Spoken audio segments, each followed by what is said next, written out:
Today's story begins with loud screams, an admiring wow, that spread throughout the vicinity of a magnificent palace. The little girl, without taking her eyes off in admiration, called Adelia very beautiful. The girl also thought she looked simply irresistible today. The little girl asked if she already knew Lucian.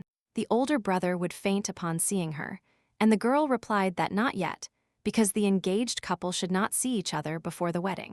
"Aren't you worried?" asked the girl, because she herself was worried. The girl replied that of course she was worried, and even more than she expected. Her heart beat wildly. Then the baby extended her arms to comfort her. She is sure that today Adelia will shine the most and everyone will envy her, and if something happens, it will only benefit her. The girl's eyes widened at the baby's unexpected gesture. Smiling cheerfully and sincerely, she thanked her for the support she had given her. Adelia couldn't take her beautiful eyes off this baby, and couldn't help but be surprised. How can this young Princess Ariana be so cute? Her hair was so beautiful it looked like soft pink cotton candy, and her eyes shine with a red color as bright as luminous rubies, and her cheeks are as soft as fluffy marshmallows that you just want to bite.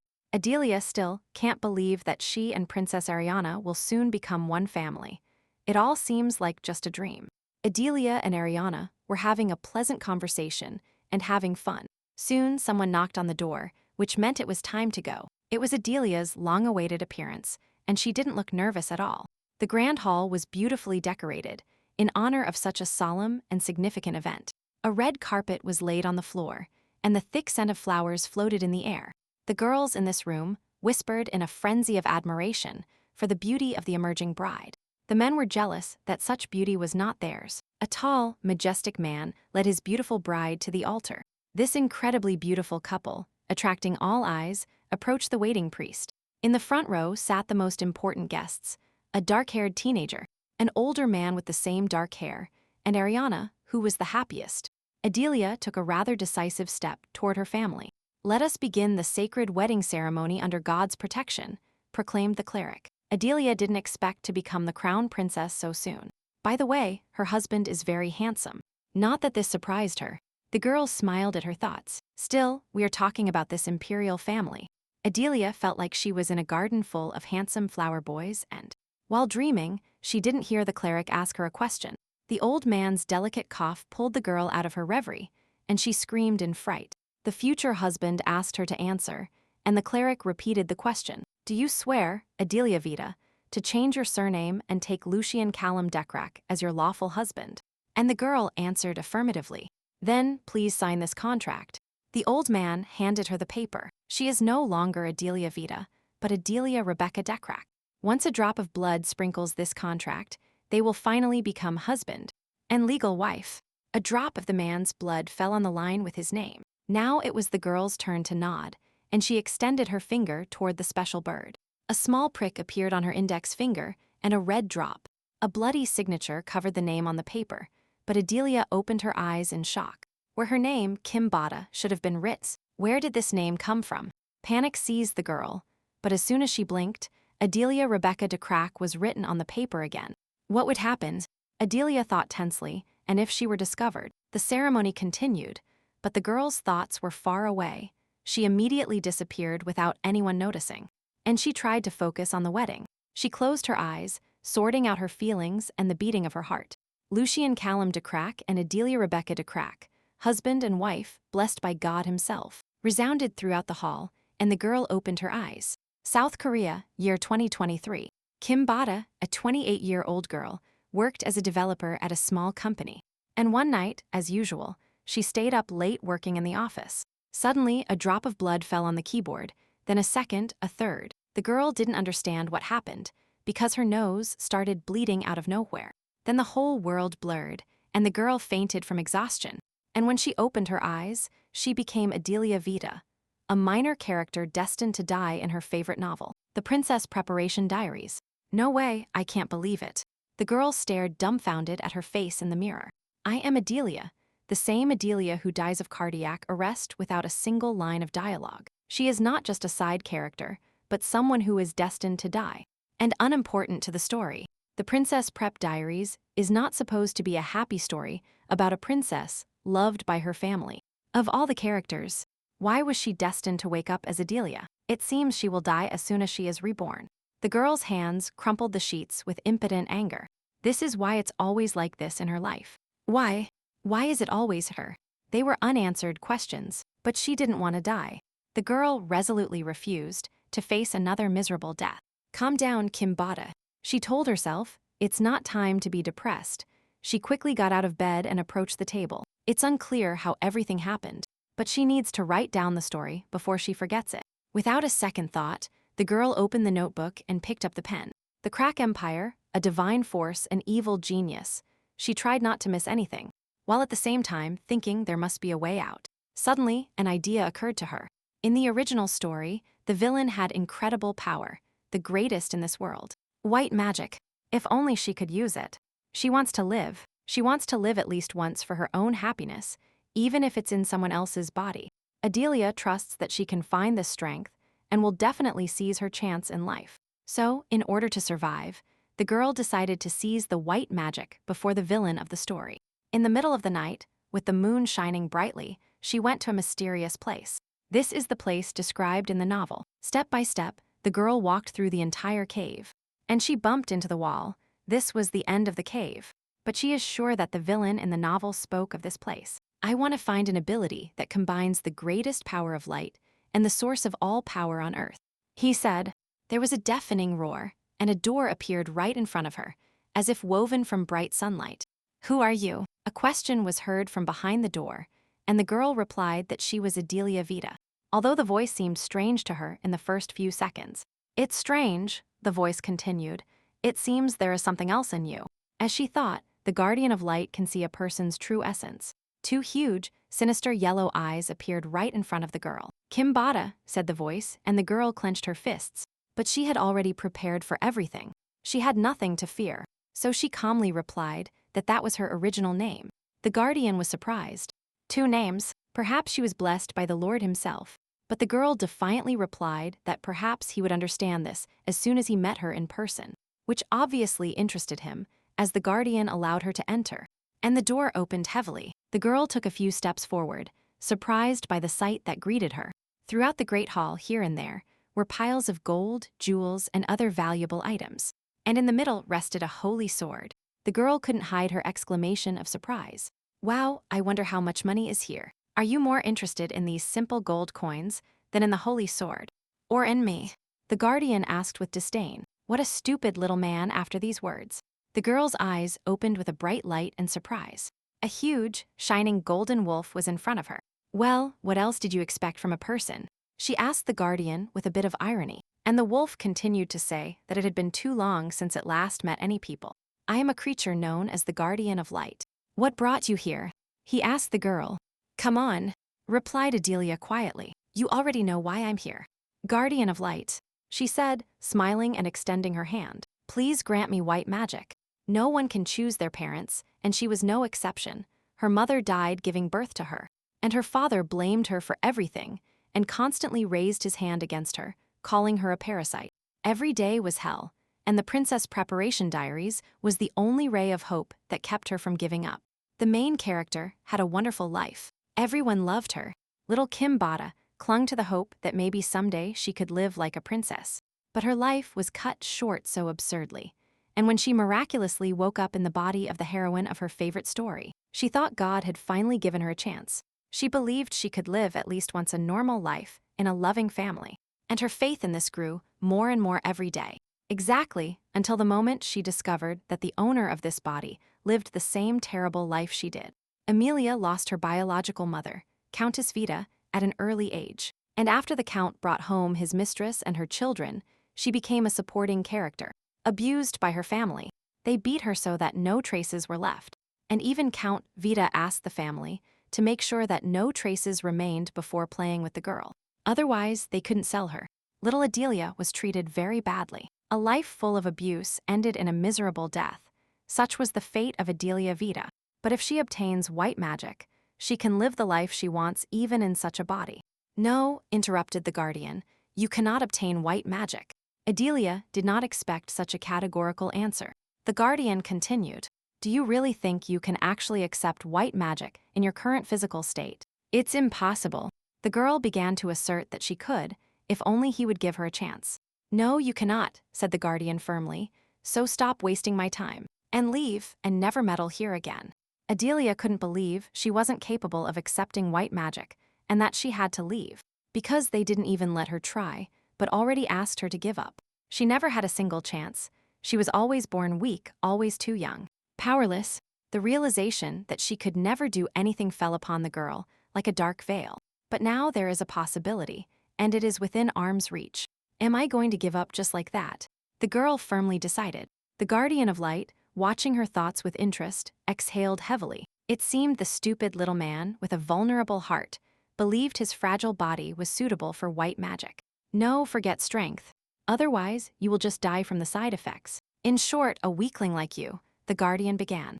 But he was not allowed to finish, unceremoniously calling him a dog. The guardian of light was bewildered. How dare she address him like that? But the girl interrupted him again, firmly telling him that perhaps because he was an animal, he lacked manners. The guardian's powerful paw hit the ground with tremendous force. He got angry, ordered the man to shut up, and asked how a humble creature dared to speak to him like that. The girl mockingly asked if he was really thinking about attacking her, but she was almost sure that the guardian of light could not harm people. It hurt him that she knew this.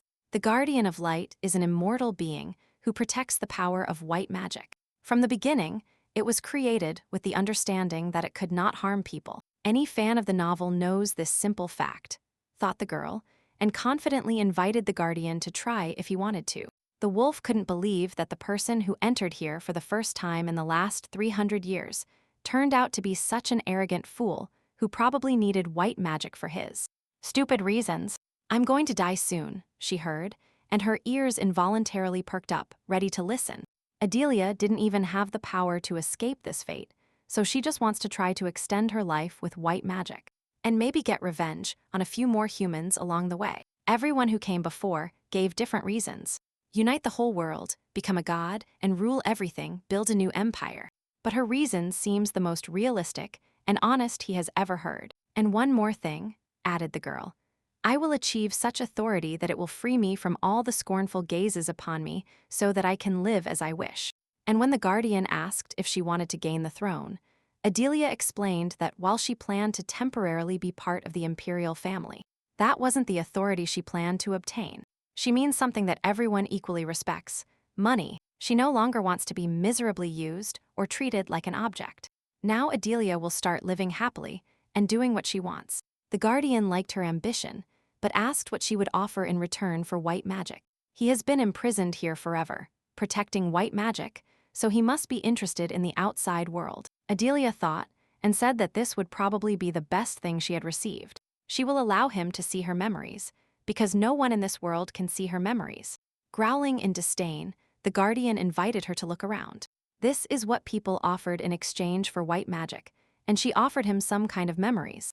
And not for total possession, but simply to look at. But the girl was sure that her memories would entertain him much more than anyone else's, because she used her first name in her previous life. She can guarantee that he has never seen anything like it, so she will just show them instead of giving them away. The guardian wondered if there really was something there he had never seen before. Then it would be a fair trade, but how could he trust it? Adelia sighed deeply. She was going to show them to him personally, since he is a guardian of light and all that. Because those are priceless memories. He was convinced that the girl wanted to show him her memories on purpose. "Are they really that valuable?" Adelia confirmed. "They are unique." "Fine, since you insist so much."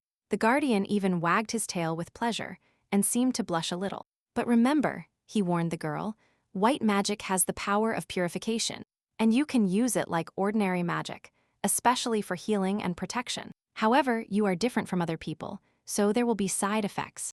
And Adelia asked if they could kill her directly, but the guardian replied that most likely not everything would be that terrible. "Great until I die," smiled the girl. "You really are a strange person." The guardian rested his head against the girl's forehead. He decided to trust her, because he was very curious to know what kind of white mage she would become. The guardian of light transmitted white magic to Adelia. She felt it as something warm and pleasant, and everything around her lit up with a soft light. When she opened her eyes, the girl felt different. Finally, she became a white mage. This might only be a temporary solution for Adelia's weak body, but as long as she has this power, she won't be harmed by poison or physically. Those people won't be able to hurt her anymore. Examining the girl's memories, the Guardian really found things there he hadn't seen before, and they exceeded all his expectations. There should be enough to entertain him for the next 500 years. But one memory impressed him especially. Is this really her past life? He thought she was just an arrogant little person, but it turns out she had a difficult past behind her. He took a step towards the girl. Our contract will be closed as soon as you give me a name. Adelia was surprised that the Guardian wanted to know a name. She didn't remember this in the original story, but the wolf explained that since he is an unstable creature, he needs a special arrangement, so that he will serve her as her master. And she can call him whenever she wants, and if she gets into trouble, he can help her. As soon as the contract takes effect, they will be bound to each other. The girl thought about it, assuming that this would only benefit her, and she agreed to sign a contract. While choosing a name, she asked how he found the name Kai. Kai, repeated the Guardian, in ancient language means ocean. Great. Now my name is Kai, announced the Guardian proudly, shrinking to the size of a common wolf. And current. I like it, master, he added. Adelia patronizingly placed her hand on his head, showing the seriousness of the moment. But the next second everything changed. Then I can take a couple of gold coins here. The girl's eyes turned into banknotes. Kai sighed tiredly, but allowed it. And when the girl indiscriminately started stuffing everything she saw into the bag, he was indignant because it was only a couple of coins, no more. After a while, Adelia remembered that she was talking about some side effects of white magic. Well, Kai began. The whole story took some time, and the girl listened attentively. At one point she was surprised and even a little scared. But in the end, I accepted the fact that this could happen. After all, the area will not die from these side effects. Come on, I need to do something. Adelia headed for the exit. Kai was interested in where they would go and assumed it would be to her home. But the girl answered negatively. She was going to earn money, as Adelia said. 3 years later, and today's last lot, the announcer loudly announced, was personally presented. Here the man made a long pause for the owner of this auction house and head of Eileen Marie. The audience froze in admiration, but soon whispers spread throughout the hall. This is the strangest thing in the history of trade in this auction house, and it is none other than a white magic stone, found for the first time in the last 300 years. The announcer removed the cover hiding such a valuable lot, and the stone shone in all its glory. The murmurs in the hall intensified, and the announcer suggested starting with 100 gold coins. Immediately, the first hand flew up, followed by a second, a third, and soon the price reached 500 gold coins. The first white magic stone in the last 300 years, mused the long-haired man. In mask. And then he raised his hand, with a sign denoting a super important person, naming an incredible amount, 5,000 gold. Everyone present in the hall, simultaneously, let out a sigh of indignation, and stared at him. The man, apparently, did not notice the stares directed at him, just like his neighbor with the same mask, as if they spent this amount of money every day. Sweating profusely, the announcer asked if anyone would offer more, but no one agreed. And then, starting the countdown, he finally announced sold. The long-haired man did not expect the white magic stone to be taken from him, and there are only 2 explanations for this. Either the boss is familiar with the white mage, or he is one himself. Lucian, I'll leave Aileen's head to you, he ordered his neighbor. He had to find him and take him. Understood, your majesty, said the young man, removing his mask. After this auction, many newspapers published articles under the inquisitive title, Who is Eileen's boss? The Eileen Trading Company suddenly appeared in the Empire 3 years ago. Thanks to its rare, unique advertising methods and a capable deputy boss, they are considered the 4th most powerful faction in the Empire. But the only thing known about their boss is that her name is Marie. Who is this Marie? Some people suggest that the deputy boss might actually be the real boss. What could be the point in that? The infuriated man angrily threw down the newspaper. How dare they associate someone like me with our magnificent leader? He is just her pathetic slave. He lamented that the journalists couldn't even distinguish facts from rumors. But then he noticed a girl enter the room and told him not to worry about it, and that he should just ignore it. Boss! The man shouted cheerfully and ran towards the girl, thus startling her. Lifting her in the air, he cheerfully told her how much he missed her, paying no attention to the girl's demands to put her down, because he had already said that it made her dizzy. Having obeyed, the man put her back on the ground. Indignant at how the assistant never tired of doing this every time he saw her.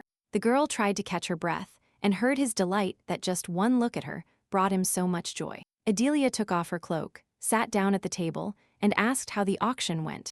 As she wanted, the emperor won the bid for the white magic stone and also ordered the crown prince to take the head. And rumors began to circulate that Eileen's boss was a white mage. By the way, the assistant was also interested in knowing where she got this white magic stone from. Smiling, the girl said she made it herself. The assistant nodded understandingly, but then grasped the meaning of what was said, and he was literally stunned. Too loudly, so much so that Adelia had to cover her ears with her hands. The man asked her if she really was a white mage. He felt betrayed. How could she hide such a big secret from me all this time? And why did it reveal itself now? If she had been hiding it all this time, the question was literally asked in her face. The girl replied with a sigh that her plan was for this stone to end up in the emperor's hands, and she demanded that the assistant move away from her face, and in general, stop making a scene here. It is better for him to set aside time for her to visit a clothing store. She will have to attend the imperial ball. Why? The man was surprised. Adelia handed him an invitation letter.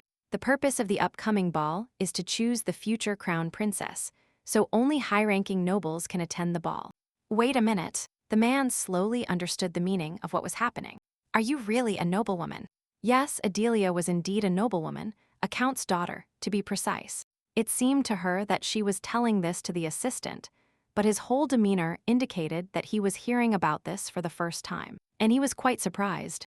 The girl continued by saying that her real name was Adelia Vita.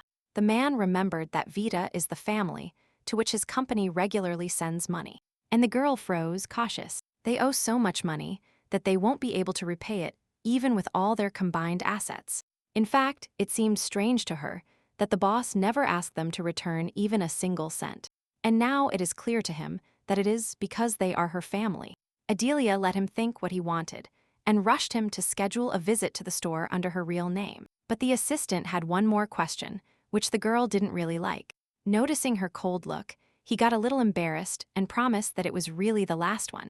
Be brave, the girl said sternly. He was interested in the reason why the boss offered the white magic stone to the emperor, and she planned to attend the imperial ball. That's right, Adelia replied. I want to become the crown princess. It seemed to her that it would be difficult to surprise him with anything, where she suddenly came up with such an idea. She herself said that she was a noblewoman, and many would envy her current life. Nobles are not completely free either, Adelia simply replied. A girl of noble blood is either given in marriage or spends her entire life obeying the head of the family. She cannot live like this, but she wants to have a title and run her own family. The assistant thought, if this is her goal, then indeed, becoming the crown princess is the best way to change the situation. Moreover, if she divorces later, she will have a title and will be considered an ancient part of the imperial family. Of course, she can always get rid of Count Vita. Her skills will be recognized, and she can become the head of the family in his place. Unfortunately, gaining recognition even as the head of Aileen is already quite difficult. But if she can become the crown princess, then destroying the Vita family will be easy and simple, and most importantly, she will be able to meet Princess Ariana. A smile of satisfaction appeared on the girl's face. That's right, since I ended up in this book, I should at least meet my favorite heroine. Her smile surprised the assistant who was watching the boss, who called her name quietly. Adelia pretended nothing had happened and announced that she planned to make a deal with the crown prince. In response to the assistant's doubts about whether His Highness would agree, she pointed out that she would offer him the rights to trade in white magic stones. It turns out, you just want to blame him for all the boring diplomatic problems. The man realized. You are so smart, Adelia pointed out with a smile. That's why I like you. They are a private company, so they often have to deal with piles of documents when exporting white magic stones. But the imperial family doesn't need to do all this, and she is sure that they will accept this offer without thinking twice. The assistant fell silent, amazed by the boss's train of thought. She is amazing, much younger than him, but already thinking about the future. All right, Colin, since the chat is over, it's time to get back to work, said Adelia, thus snapping the assistant out of his stupor. Sighing deeply, the man said that his poor slave was ready to work hard again.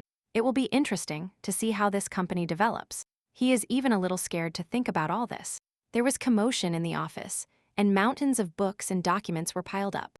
I didn't tell you to drop all other matters and focus on finding Aileen's head. The prince severely reprimanded his subordinates. And yet, not only did they not find him, but they didn't even know anything about him out of anger. He crumpled the sheet he was holding. The subordinates asked His Highness for forgiveness. They found a deputy not far from the auction hall, but he disappeared in a blink and a snap of an eye. They believe he disappeared using an artifact. What a cunning rat. His Highness was furious. Aelin's boss has already used many rare artifacts.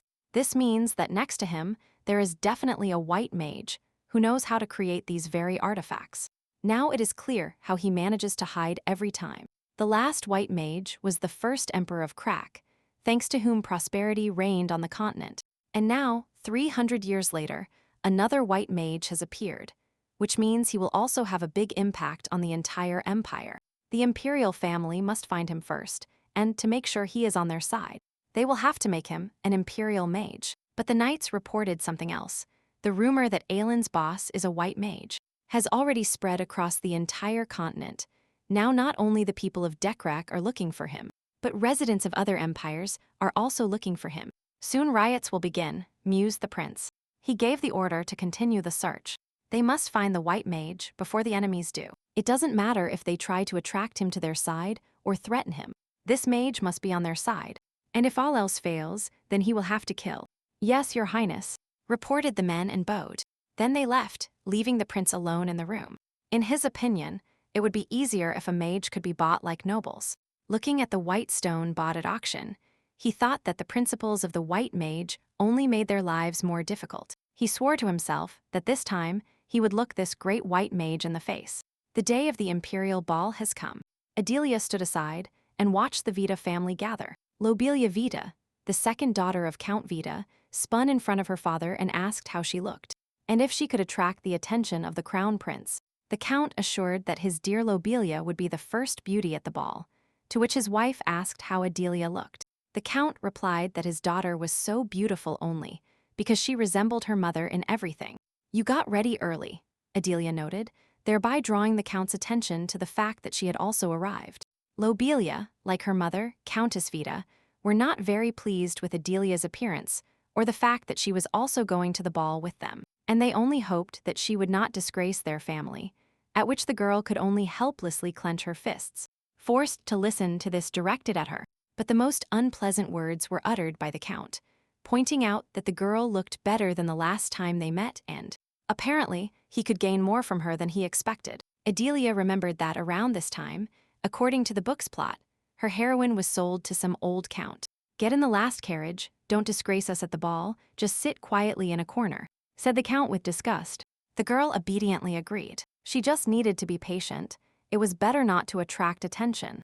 But before she had time to get into the carriage, someone's hand reached for her. The young man brazenly grabbed the girl without allowing her to move. He painfully squeezed the girl's wrist, forcing her to look at him. Long time no see, he smiled brazenly. And when Adelia asked him to let go, he only squeezed her wrist tighter, noting that it had been a long time since he saw her beautiful face. So there was no need to look at him like that. The young man's gaze persistently swept over the girl's face and figure. He realized that she ate well and lived happily, and generally looked very well. I said let go, you disgusting pervert. Adelia forcefully broke free from his grip. David Vita, the eldest son of Count Vita, raised his hands in a conciliatory gesture and asked not to scare him. Every time Adelia remembers how he used his family's influence to abuse another innocent girl, she immediately wants to put him behind bars. Adelia turned around and headed for the carriage designated for her. But such a scoundrel deserves a much worse punishment. Wait, the girl thought. She would send them all straight to hell with her own hands. The imperial palace shone, ready for a grand reception. Ladies and gentlemen had fun and socialized in anticipation of the imperial family. Adelia stood aside, not participating in the general noise, and also waited. The bell rang, and it was announced that His Majesty, the Emperor, and His Highness, the Crown Prince, had arrived. At the same time, firm footsteps sounded in the hall, and the girl's gaze sharpened. Two magnificent men, without exaggeration, walked majestically down the hall to their seats. They sat in their assigned seats. The thrones of the emperor and his eldest son were raised on a dais from where the entire hall could be seen, in which all noise had calmed down since the moment of their appearance. "May God bless the bright sun of our empire," the present said in unison, and they respectfully bowed to the rulers. Everything is like in the book. Adelia watched from the side with a glass of wine in her hands. In the original plot of the book, only the emperor and the crown prince attended the ball, who pointed out every shameful act of the families of all the girls present at the ball, and threatened not to take the title of crown princess lightly. No wonder he is considered a tyrant. So it's time, the girl decided and put the glass on the table. She lightly touched her hair, creating magic. She ran her hand from the root to the tips of the strand, from where her appearance took on a slight golden sheen. This should be enough for him to notice her. Common people will feel a little happier, but those who have already stumbled upon white magic will immediately recognize it. The emperor and the crown prince are precisely those initiates. They will definitely notice her. "Your Majesty," the prince began, feeling the magic. The emperor only said wearily that it was a complete headache. He did not expect the white mage to visit them personally, but upon noticing the girl from whom this magic came, the prince assumed that she was only a representative of a white mage. But the emperor asked him if he felt something special. No one else could emit such energy. This means that this young lady is really the white mage they are looking for. And the way it was announced, this really makes me anxious. Adelia was embarrassed. She hoped they might be hostile, but they wouldn't kill her right there. The gaze of those red eyes directed at her made the girl doubt her own conclusions. The dance music began to play, signaling the start of the ball. It's not that they could kill her at all, but if they tried, she would simply run away.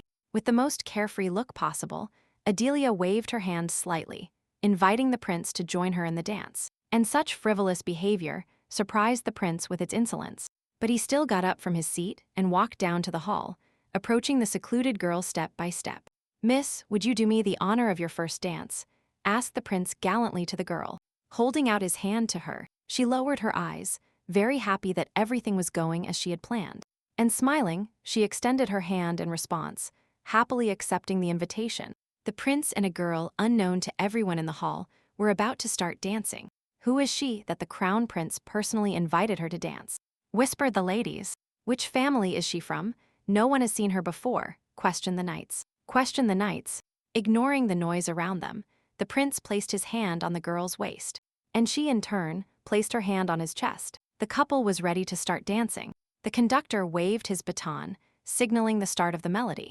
Adelia commented that it was a great honor for her, and that he had no idea how long she had been waiting for this moment. She can feel how fast his heart is beating, so fast that it feels like it will jump out of his chest. "What nonsense!" Lucian interrupted her, patting the man's shoulder, thus releasing some energy. The girl noticed that his highness was bothering her because she was serious. Lucian noticed what she did to his shoulder and felt the energy of white magic. "What are you allowing yourself?" He started, but stopped dead.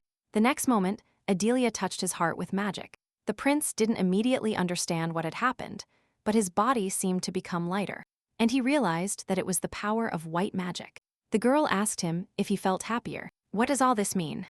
Lucian couldn't understand why she did this. Using all her feminine charm, Adelia languidly said that she put a lot of effort into her hair, and asked him if it looked beautiful on her. As if not noticing her flirtatiousness, the man dryly noted that he had seen something similar at an auction a few days ago. Turning around at the ball, the girl confirmed that they were white magic stones. Since she made them herself, then she really is a white mage. Lucian was disfigured by his own conclusions. He finds it hard to believe. She is so small and fragile that it seems if he holds her too tightly, she will break. As if reading his thoughts, Adelia lowered her eyes and said softly that she would not break if he hugged her tighter. "Are you trying to show off your strength?" the crown prince asked bluntly. The next moment something happened that truly surprised the girl. A very unexpected dance spin. The man grabbed her by the waist and forced her to lean back, while he himself hovered over her, and asked her what she needed.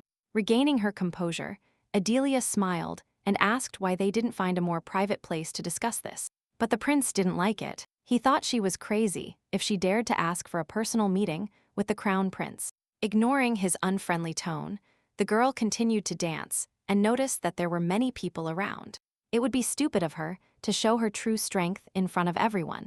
The girl's gaze changed. It became harder. The crown prince's gaze was no less hard than hers. It looked as if two wild animals were locked in a deadly fight. "She doesn't seem to know the feeling of fear," commented the man.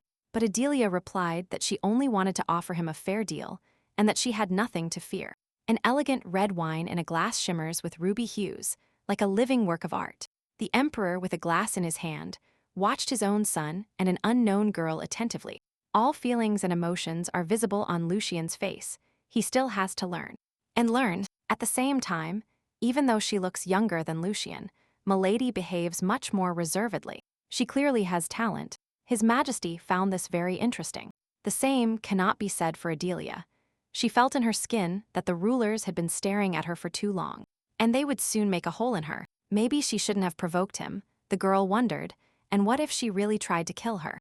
Breaking the silence, the crown prince said that if she wanted to talk to him alone, she must first tell him what she wanted, to which the girl repeated that she couldn't do this in front of everyone. Even if she huddled closer to him, someone could read her words on her lips. She thought intently that the melody would end soon, and she must convince him before that happens.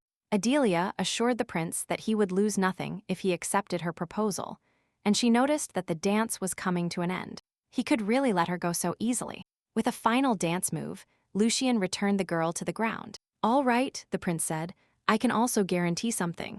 At these words, his expression hardened. If she tried to do something he didn't like, her head would fly off her shoulders. Trying not to pay attention to the open threat, Adelia smiled and asked to be invited to the reception area when the music ended.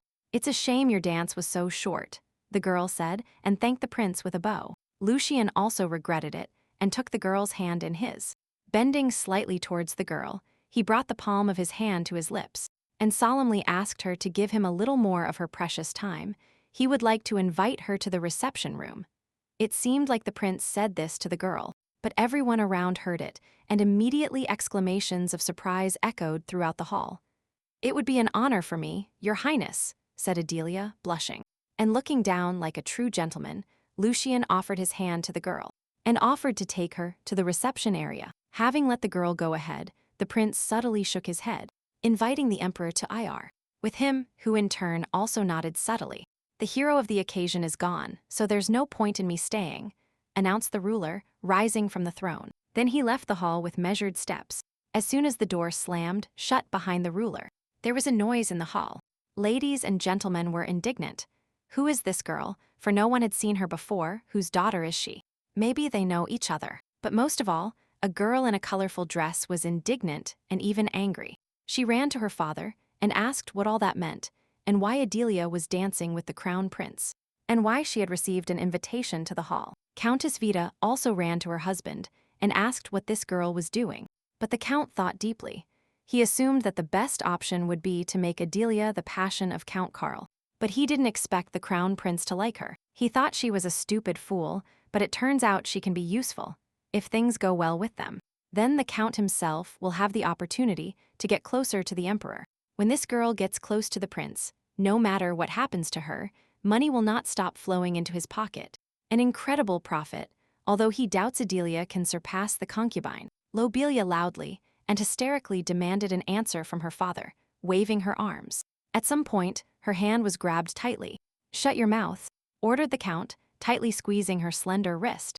"You have no right to complain, since you yourself could not attract the attention of the crown prince." Lobelia felt a slight tremor. The count was frightening her. The man continued to say that if the girl managed to seduce the crown prince, they would become incredibly rich, and like her older sister, he could find a husband for the younger one. However, why not try to take her place? Lobelia is much younger and looks healthy, unlike this little thing. And if the prince makes her his wife and not Adelia, he is a man. Obviously, he will want a young wife. The countess asked, delighted, if this meant that Lobelia could become the crown princess. To which the count replied that of course, because Lobelia is much better, which made the girl believe in such a possibility. Adelia silently followed the prince to the reception hall. Convincing him turned out to be much easier than she thought, and yet we must not let our guard down, in case he changes his mind and decides to kill her. After all, if a member of the imperial family found someone useless, he would not hesitate to get rid of that person. None of these types of people know mercy, except for Princess Ariana. The girl thought. Upon reaching the grand entrance, the prince announced that they were there and suggested talking inside. The emperor was already waiting for them in the reception hall. Seeing him, Adelia was very surprised. When the emperor managed to come here, this is what was read in his eyes. But having recovered, she elegantly bowed, greeted his majesty, and wanted to say that it was a great honor for her. But the emperor interrupted the girl. "Enough hypocrisy, sit down," said the man emotionlessly. The girl obediently nodded and sat on the sofa opposite the men. She introduced herself as Adelia Vida, the eldest daughter of Count Vida and also the director of a small company called Heir. The emperor thought that her conclusions were correct. The head of Heir is actually a white mage. And he realized that if we consider Heir a small company, following this logic, the rest of the companies are just shops. Smiling, Adelia noted that most would consider her words modest. But the emperor said that he considered this duplicity, and the tone of her voice boded no good. The crown prince asked how she could prove that she was not only a white mage, but also the boss of Heir. The girl believed that she had already proven everything during the ball. But it seems that was not enough. Prince Lucian tensed. Adelia created a complex magical pattern, thus proving that she is truly a white mage. As for Heir, the girl took out a large round seal. "Is that enough?" she asked, moving the seal towards the emperor. The prince immediately recognized this object. This is the same seal he saw in the report about Heir. Noticing the silence of the rulers, she asked if she needed to provide more proof. But the prince became interested in knowing why she decided to show up today, even though she had been hiding for 3 years. "Say what you need," said the prince dryly, and Adelia realized that the time had come. Keeping calm, she asked His Highness to take her as his wife. "Understand who you are talking to, and how you dare aspire to be the crown princess." Of course, Adelia understood and asked to be his wife for only 2 years. Lucian asked her if she wanted to make a deal with him, and the girl confirmed that she needed the power that only the position of crown princess could give her. The power of support from the family of the emperor. After 2 years of marriage, they would divorce, and the prince would grant her a title and some land. Then the emperor intervened and asked if she understood that the title would mean she would have to remain faithful until the end of her days. Adelia understood very well. Her business is in the empire, and she has no reason to leave it. Lucian was interested in what she was offering in return, and Adelia proposed the monopolization of white magic stones by the imperial family. And as a dowry, she can offer a sacred sword. The sacred sword is a completely different matter, let alone monopolization, pointed out the emperor. "You talk as if you have it." To be honest, Adelia only knew where it was, and unfortunately, she did not know the art of wielding a sword. Besides, she cannot sell it either, so it is useless to her, which is why she believes the sword should belong to someone who will benefit from it. The prince did not believe that the girl was offering the sacred sword as a dowry. After all, this is a legendary weapon. There are many other ways to get a title besides marrying a prince, because they would offer her white magic stones and a sacred sword just for the position of crown princess. Adelia wants to become independent from her family, and this is the best way to achieve her goal without negative consequences. Lucian still had doubts. If all she wants is independence, then the deal will bring her less benefit overall. It is difficult to call it a deal if she tells the truth what she really needs. The girl doesn't care if he has lovers. The main thing is that they don't affect her position as princess. She wants his power, not his heart. And yet, Adelia would like them to look like a loving couple in public, because the crown princess is worth nothing if she is not in favor with the prince. The emperor added that she must understand that, by seeking independence, she would only make the deal more profitable for them. "Why go so far just for power? I want to destroy the Vida family." The girl's voice sounded muffled. The rulers were shocked by the girl's frankness. She wants to drag the Vida name through the mud. That is her whole motive. Lucian couldn't understand it in any way, because it concerned his family.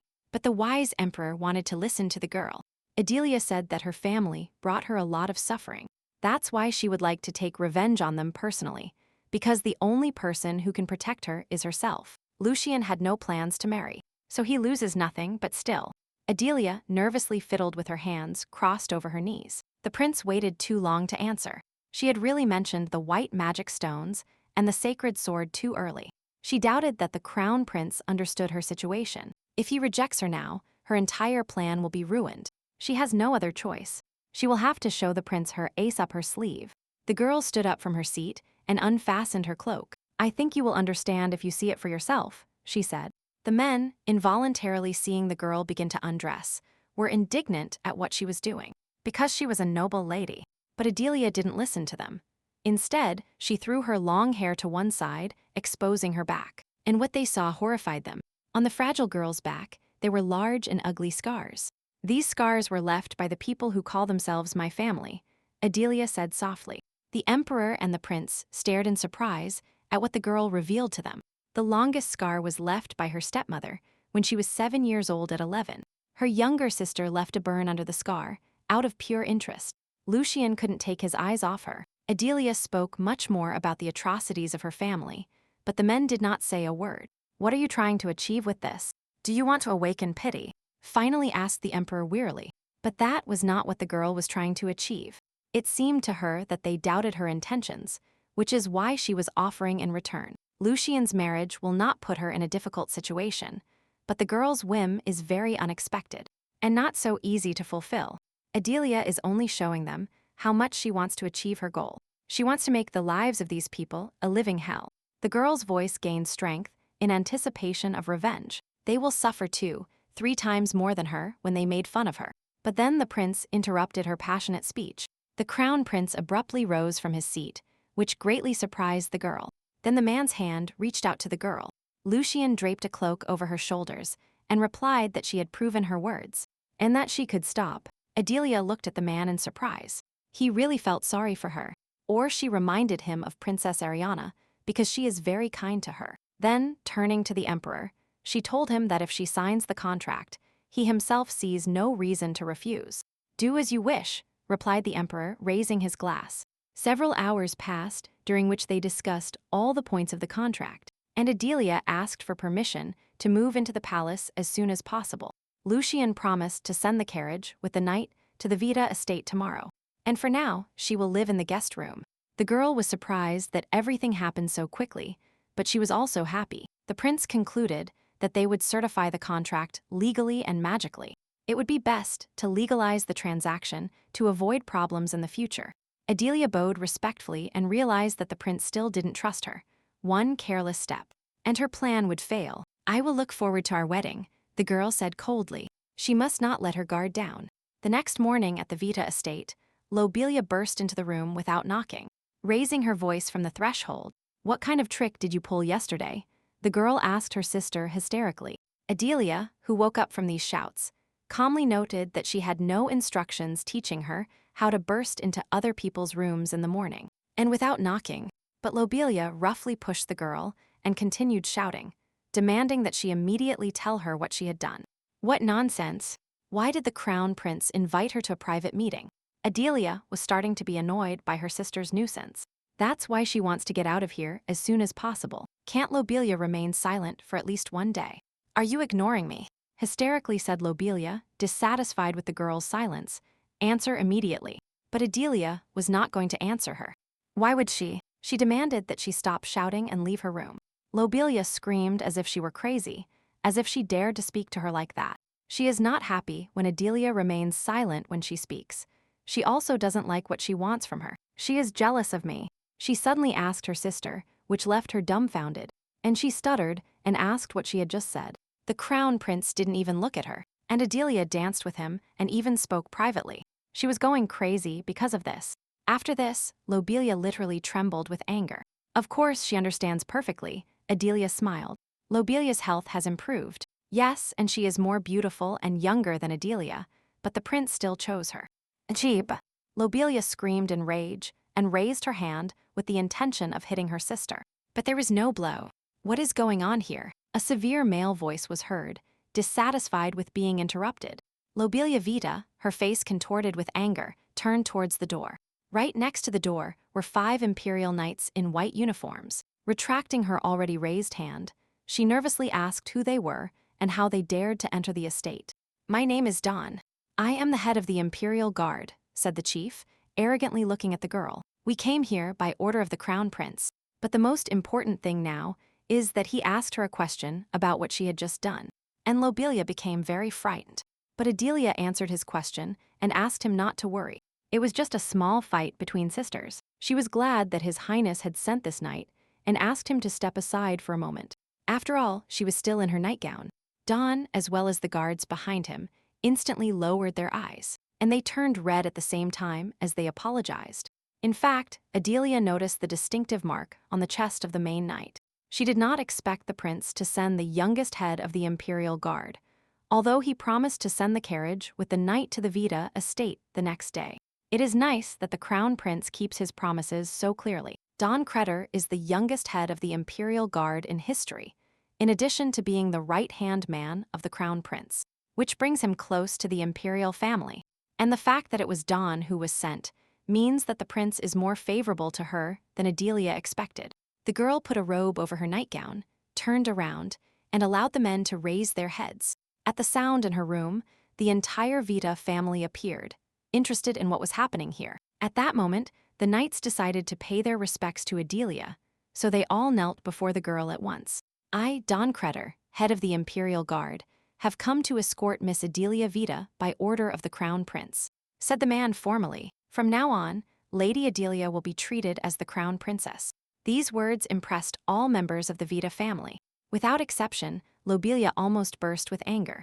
The Count and Countess were surprised, and David even became interested. Observing their reaction, the girl thought to herself, they have always considered her a nobody, and now it is even difficult for them to admit that her position has become higher than theirs. How long, in their opinion, should she have remained just a count's daughter? But the girl loudly replied that she would immediately begin preparations to move to the palace, and she asked the guards to wait for a little while. Don bowed politely and asked the lady not to hurry. Lobelia, frozen, thought that this could not happen, that this girl would become the crown princess. This was some kind of nightmare. She roughly grabbed her sister by the elbow. Liar, all this is your invention, isn't it? She screamed hysterically. What does all this mean? Adelia's gaze sharpened, and she pulled her hand out of her tenacious grip, telling her sister to be careful with her words. After all, she is the daughter of a count, so she should behave accordingly. Besides, Lobelia must not forget that her words could affect the reputation of the entire family. They are sisters, of course, but she does not think that she deserves a little respect as Princess Adelia. She especially emphasized that last word. She stroked the cheek of her sister, who was trembling with anger. I wanted to know if she was lying, the girl asked insinuatingly. Adelia leaned close to Lobelia's ear and whispered that, in fact, the crown prince did not choose her. I chose him. From these words, Lobelia's eyes became the size of gold coins, and her eyebrows arched. He won't even spare you a glance, don't even have any hope. Her sister's tone greatly frightened Lobelia. After all, he was so similar to her father's tone, which scared her very much. Nonsense, she shouted, pushing Adelia. Do you think I will believe this nonsense? What right do you have to choose? Lobelia, the girl replied tiredly, didn't I just tell you to watch your words? Lips as beautiful as yours should only utter pleasant words. Adelia's gaze sharpened. The guards also looked at the crown princess's sister with disdain, and Lobelia stopped dead when she realized that they could punish her for it. They forced her to bow politely, and Adelia, satisfied with the effect produced, asked the guards to wait outside for a little while. Soon Adelia Vita moved to the imperial palace. The contract between the girl and the crown prince was certified by law and magic. It included all the conditions they had discussed the night before, and the prince invited the girl to take a look for herself, which she did. Everything is in place, said the girl after carefully examining everything, and she put her signature, thus confirming the validity of the contract on her part. It turns out that now she is officially His Highness's fiancée. Lucian noticed that the girl was actually radiant with happiness, but he did not share her feelings. So he got up from his seat and, extending his hand to the girl for a handshake, he told her that he was looking forward to collaborating with Miss Adelia Vita. Adelia stood still. Then the prince was left with his hand extended in front of the girl, paralyzed with surprise. Coming to her senses, Adelia asked him if perhaps he had a poisoned needle hidden in his sleeve, and he wanted to get rid of her secretly, but she warned that poisons had no effect on her. The prince knew that, as well as the fact that to kill a mage, one needs a sacred sword, and not some poisoned needle. So why did he suddenly decide to show her respect? The girl asked. His attitude towards her changed slightly. Yesterday the prince was not so kind, to which Lucian replied that yesterday, she was just another noble woman appearing before his eyes, and today she is already his fiancée and must respect the future member of the imperial family, even if it's just a deal. These words greatly impressed the girl. The prince values his family highly, so everything is logical. It turns out that the crown prince now considers her part of his family. Adelia extended her hand to receive the handshake offered to her, and said that she also looked forward to their cooperation. And she asked to omit the formalities. It would be enough to call her by her first name. The girl would prefer to get rid of this surname as soon as possible. As you wish, replied Prince Lucian. Having sealed their agreement with a handshake, the young people looked into each other's eyes until the man offered to escort the girl to her chambers. But then the sound of small, hurried footsteps was heard. Lucian, the door opened without warning, and a bright pink sun appeared in the room. The man immediately withdrew his hand, as did the girl, blushing slightly, as if they had been caught doing something indecent. And then she headed towards the girl, leaving Adelia wondering what it was. The girl looked at the little princess with great anticipation. Just a second later, she paid attention to the unexpected guest, just as she did with her. Ariana even seemed to have forgotten the existence of her beloved brother and looked at the girl spellbound. You are a fairy, the girl asked naively. Is Princess Ariana really Adelia? She was also fascinated by the baby. Small red eyes looked at the girl with fascination. Lucian wanted to greet his sister, but she walked past him. Who are you, Miss Fairy? Repeated the girl her question, and the girl was touched by her and by the fact that they had just called her fairy. Adelia knew that Ariana was the main character and all that, but how could she be so adorable? Is she really a girl, or really a piece of candy? Hello, Your Highness. The girl smiled warmly, greeting the princess. My name is Adelia Vita, she introduced herself, bending down to be at the same level as the girl, and taking her hand. She also said that the princess could simply call her Adelia. The girl was very happy about this, and introduced herself as Ariana Floss de Crack, and added that she was happy to meet Adelia. The girl thanked the little one for her kindness, and expressed her hope that they would become friends. But then, a man's legs got between them. It was Lucian, who was not satisfied with their communication, and noted that his sister could not address his wife only by her first name. And although Adelia did not object to this, the prince insisted that it went against the rules of good etiquette. The girl slowly stood up. It really seemed as if electric shocks were running between the young people, but it seems that His Highness was happy to call her simply Adelia. As the girl explained her arguments, the smile did not leave her lips. Even against the rules of etiquette, the prince remained adamant. The girl carefully pulled out her brother's clothes. Was I really not allowed to call her by her first name? The baby's eyes were wide open, and it seemed that she was about to cry. Lucian understood that he could not resist, but he tried to demonstrate that Adelia would soon become the crown princess, and that she, as a princess by right, must observe etiquette. But I just want to become friends with Adelia. The little one folded her arms in a pleading gesture and unfolded all her charm. Fine, whatever you say, conceded the older brother, which made the little one very happy, and happily said that she had the best older brother in the world. Adelia softly called the princess and told her that on the way she stopped by Eileen's bakery and got a dessert if she would like to try it. Ariana immediately cheered up. She heard that this is now the most popular place in the capital, and she happily agreed. The desserts there were her favorites. The prince at that moment was not satisfied with their communication. The girl was about to go to her chambers and invited the princess to accompany her. Then they could try them together. The little one nodded very willingly, and only one person in this room was darker than a cloud and did not share the general joy. Adelia turned to him and asked why His Highness was stunned if he was not going to show her his bedroom. Then she turned back to the princess and asked what her favorite dessert was, while the girl's voice became incomparably softer. Adelia herself loves strawberry croissants best, and Princess Ariana likes chocolate muffins, the ones with whipped cream on top. Lucian sighed deeply. He told his little sister to be careful with men, but apparently he should have warned her about women too. On the table, there was a three-tiered stand with many different desserts. The crown prince sat in a chair, and Adelia was on the sofa holding Ariana. It's delicious, the girl asked the little one, who was devouring her favorite dessert. Lucian silently watched their super cute communication and how the girl attracted Ariana to her side with desserts. Adelia noticed the prince's cold gaze and the fact that he never tasted the desserts, so the girl pushed one of the pieces of cake towards him and offered to taste it. The man immediately refused, claiming that he does not like sweets. But these cakes are not too sweet, and he would like them, the girl insisted. The princess also asked her brother to try them. Everything is delicious. I don't feel like dessert, replied the prince. And the girl got annoyed, because they are really delicious. It would be great if you tried with us, Lucian, the girl commented sadly. And the girl kept smiling, thus also persuading His Highness to try. But the gaze was stern and literally ordered to eat. And Lucian gave in again and decided to try a piece. After piercing it with a fork, he immediately put a piece of cake in his mouth. As soon as the man put the first piece in his mouth, his eyes widened in surprise. Ariana immediately asked how he was. It was delicious, but the fact that the prince kept putting piece after piece into his mouth spoke for itself. He finished the dessert quite quickly, and blushing slightly with pleasure, said modestly that it wasn't bad.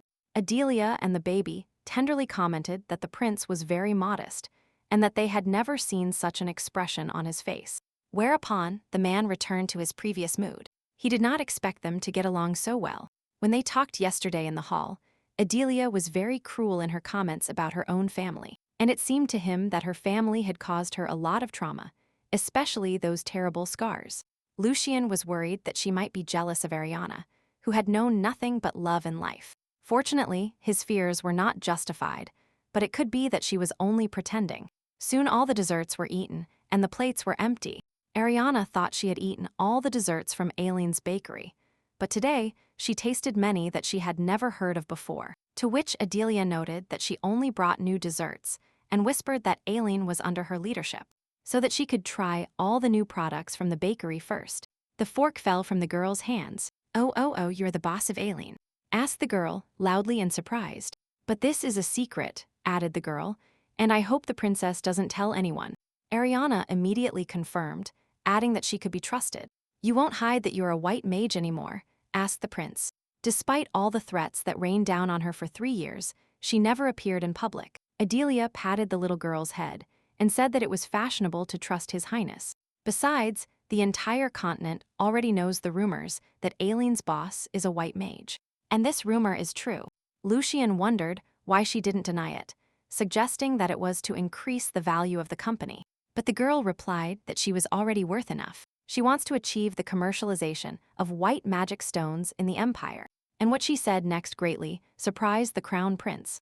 Adelia Vita dreams that everyone, whether noble or commoner, can use them. The power contained in a white magic stone depends on its size, but even a small fragment retains its cleansing properties. If they start selling stones that are too small to have commercial value at a bargain price, commoners will be much better off. Since her goal is to improve the lives of her people, the crown prince has no reason to refuse her. However, the commercialization of stones is only possible within the empire. Of course, Adelia understood this. For the plan to work, nobody should know that the white mage is the crown princess. Lucian assumed it was because of the nobles. Ariana was very surprised by this and generally understood little, but she continued to listen attentively. The girl confirmed the prince's assumption. If the nobles admit that the crown princess creates white magic stones and sells them on the market, they will interfere and will definitely ruin everything. At first, since this is the crown princess's business, they will conclude that it is also the business of the imperial family. And then, all the nobles who are allowed to invest will take this opportunity. Lucian confirmed that nobles with the right to invest in imperial businesses would definitely not miss this opportunity. And when the sales of white magic stones grow large enough, these same nobles will claim them. They will say as investors, "We have the right to monopolize this business." The widespread use of white magic stones will keep the nobles in check. It will also improve the lives of all the inhabitants of the empire. And Adelia will be grateful if the prince helps her. And if the stone sales go beyond the empire, the man asked a logical question. The girl smiled mysteriously. That is why she transfers all commercial rights to the imperial family. Lucian understood what the issue of eliminating possible smuggling of stones was insinuating. It now rests on the shoulders of the imperial family, and if the goods leak across the border, then it will only be their problem. That is why Adelia so easily transferred the trade rights, and the prince finally realized that she is smarter than he thought. As long as the imperial family controls sales within their own empire, they can sell the stones to neighboring countries at a high price. Lucian got up from his seat and suggested drafting a contract as soon as possible. Then he approached Adelia and took his sister, who had been standing next to the girl the whole time. Surprising both of them, the prince wanted to take his sister to his room, but the baby really wanted to stay with Adelia. and so she vigorously escaped her brother's embrace. To calm the girl, Lucian sat down with her in his arms, but the baby remained moody. Then, remembering something, he turned to Adelia and asked if she was a mage. "Yes, I am a special mage, not like others," replied the girl, performing magic at the same time. In the room, bright solar butterflies created by magic flapped their wings. One of them sat on Ariana's nose, and the girl noticed that it was warm and beautiful. The girl even felt lighter in her heart and became more cheerful, to which the girl noted that this butterfly contained her magic. And she herself was a white mage who specialized in healing and protection. Ariana ran back to Adelia, and Lucian did not have time to stop her, although he tried. While the girl admired how incredible she was, Adelia promised to create a magic artifact and give it to the princess so that it will always bring her joy and protect her if something happens. Maybe make a ring, the girl thought, but rejected this option, since for a girl her age a ring would be an inconvenience. So maybe a necklace with stones red like the princess's eyes, and even Tolia's hair ornament will look perfect. The prince watched with surprise the interaction between Adelia and the princess, as if they existed in their own separate world. A lot of time had passed, and it was time for the little princess to rest. The baby tiredly said goodbye to Adelia, and the maid took the princess to her room. The girl also said goodbye sweetly and wished her a good rest. When the door closed behind the princess, Adelia felt uneasy. The prince stared at her and became interested in why she liked Ariana so much. Although she is a darling, but where does so much unconditional love for a girl you see for the first time come from? The girl wondered what she could say. Princess Ariana has always been her only hope. They finally met. How could she not love her? Seeing her in person, Adelia was only more convinced of this, as well as the fact that she would always be on her side, no matter what the princess did. But she could not tell the truth, so she replied that she could not help but like such a charming girl. Lucian still found it suspicious, and warned that if she had ulterior motives or hurt Ariana, she would be in trouble. She asked him not to worry about this. He would still be jealous of how well they got along, so that the prince can stop worrying groundlessly about his relationship with the princess, and finally tell her what she should be careful about regarding the imperial family. Adelia asked if there were rooms in the palace she should not go to, but she was told that she could go where the crown princess was allowed to be. She would always be followed by one of the guards, so she should not do anything stupid. And the girl was surprised to find that she would be watched and not protected. However, white magic shone on the girl's hands. Why does a white mage need protection? The crown prince's fiancé cannot walk around with only her maid, said Lucian. The girl was indignant because he didn't even try to deny that he would watch her, to which the prince pointed out that the presence of a guard was required by etiquette. Besides, in the palace, he could not finish, because a strange sound was heard outside the door, as if a small elephant was running. Adelia also heard strange sounds and was very surprised. It sounded like someone was running down the palace corridor. The sounds grew louder, and Lucian was already beginning to guess who was making them.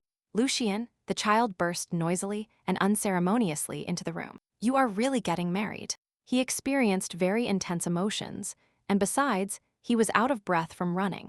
Lawrence, who was the emperor's youngest son, not only ran through the corridors and made noise, but also burst in without knocking while Lucian was receiving guests.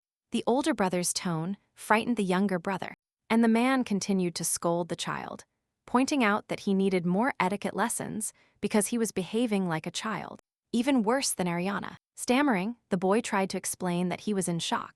Adelia at that moment decided to make her presence known and greeted His Highness, causing Lawrence to look at her with contempt. The girl said it was an honor to meet him and introduced herself. Lawrence finally realized that they were not alone.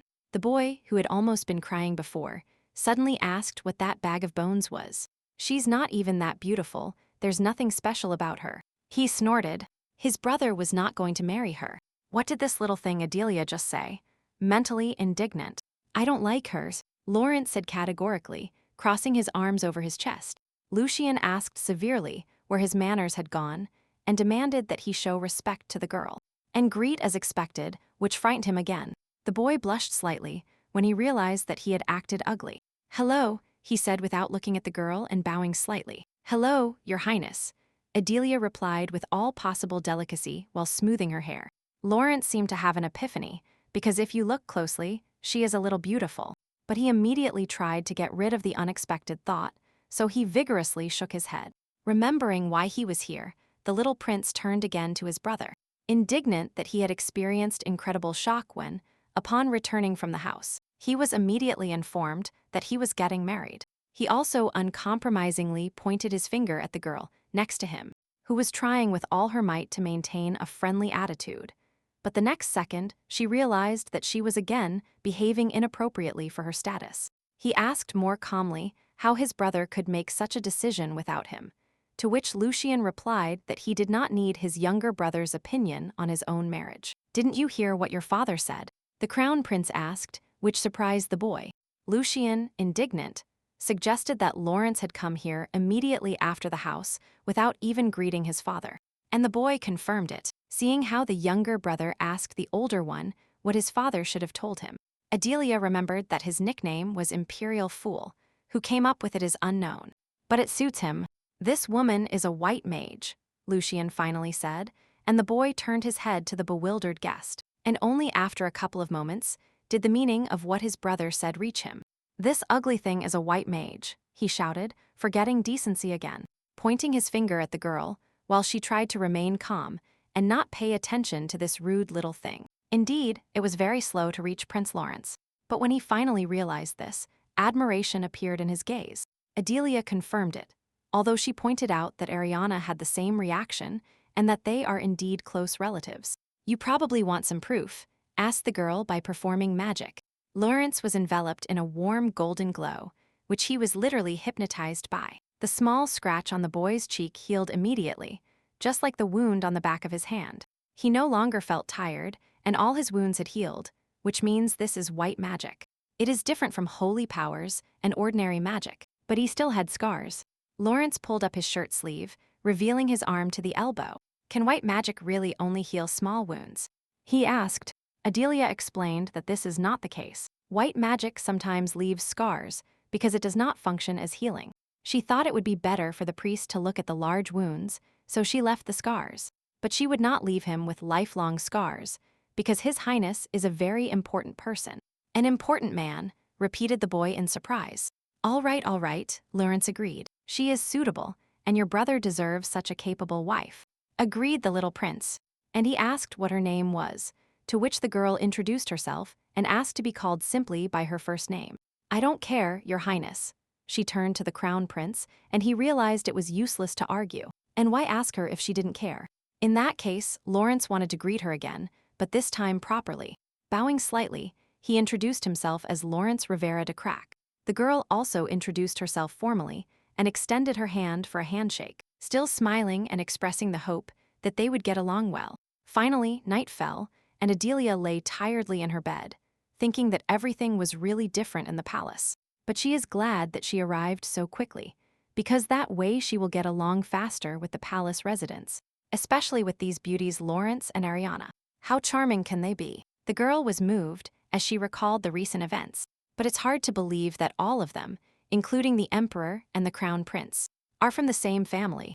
Still, Prince Lucian showed her some semblance of respect. And this awkward scene, when they looked into each other's eyes for a long time, something stirred in the girl's soul. She doesn't believe they are bad people. They knocked on the door, and Adelia asked who was there. "Chief Lady-in-Waiting, can I come in for a minute?" A voice was heard from behind the door, and after getting permission, a modest woman entered the room. After greeting the lady, she introduced herself as Joanna.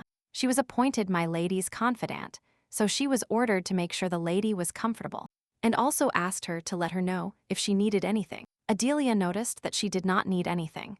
It was already very cozy here, and she will leave the rest to Lady Joanna's capable hands, the girl finished with a smile. Bowing, the maid said that there was no need for formalities, because she was the future crown princess.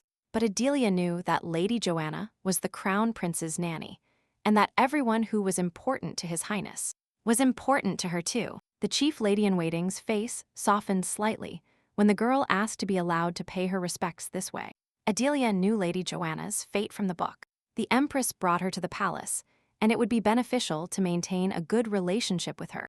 Moreover, in the book, Joanna lost her son due to an illness, and immediately after, she died under the wheels of a carriage. She is a secondary character with a tragic fate. After her death, the crown prince lost his dear friend and his nanny. All in one, and he never recovered from it. The culprits of her death were nobles who opposed the crown prince. But he never found out. If you think about it, this story is not heartwarming at all, it is tragic. Miss, are you all right? Joanna asked, bewildered by the girl's long silence. And Adelia came out of her thoughts, apologizing, saying that she was just tired. His Highness mentioned that he would send her a maid, but she never saw her. Joanna explained that the maids had come with her, and suggested that she look at their profiles first. Adelia took charge of the personal affairs of the 3 maids assigned to her by His Highness. The lady-in-waiting smiled, and noted that my lady was very important to His Majesty. He was careful in choosing his maids, but the girl herself doubted it very much. Bari is the knight's eldest daughter. Anna is the Viscount's second daughter. Adelia delayed on the 3rd case. Lilibolt is the daughter of Count Bolt. Why would the daughter of a noble nobleman, a count, become the crown princess's maid? Oh, this is so obvious, the girl thought in anticipation. Most ladies-in-waiting are daughters of viscounts or other lower-ranking nobles. There are currently no adult women in the imperial family, so there is no one to attend high society gatherings, which means that the daughter of a noble with a title higher than viscount has no point in becoming a lady-in-waiting. The only reason such a girl would want to serve someone in the imperial family was for some kind of political scheme. Most likely, she intends to become the crown princess or wants to become the wife of another prince. If the former is true, then Lily is obviously trying to hurt her. They are both daughters of counts, so she probably thinks she has a chance. Miss Lily volunteered to be a lady-in-waiting. The girl asked Joanna, and she replied that this was so and that she should not worry about it. Soon she will become crown princess. Ladies of her status usually have noble ladies-in-waiting. Joanna asked if she should invite the ladies-in-waiting to my lady's chambers now, to which she received an affirmative answer. One by one, the 3 girls entered Adelia's chambers. Joanna introduced the girls by name. Anna and Bari greeted politely and introduced themselves, adding that from now on they would serve Lady Adelia. The girl also warmly greeted them, and she kept silent, directing her attention to the 3rd girl. "Hello," Lily said without any courtesy, and her gaze under her eyebrows portended nothing good. Noticing this gaze, Adelia wondered how long she would look at her so fiercely that it was literally written on her face. "I hate you." Adelia was happy to meet all the ladies-in-waiting and asked them to take good care of her. "Thank you for the dinner invitation, Your Majesty." The future crown princess bowed elegantly. The entire imperial family sat across from her at a huge table. The emperor himself allowed the girl to sit. The youngest prince and princess were very happy to see the girl and vigorously expressed their joy. And Lucian pushed his chair back and, like a true gentleman, invited the girl to sit down. Adelia took a seat and thanked His Highness. For a while, in the silence, only the sound of cutlery with which the food was eaten could be heard. After trying the first bite, the girl could not help but notice that the food was divinely delicious.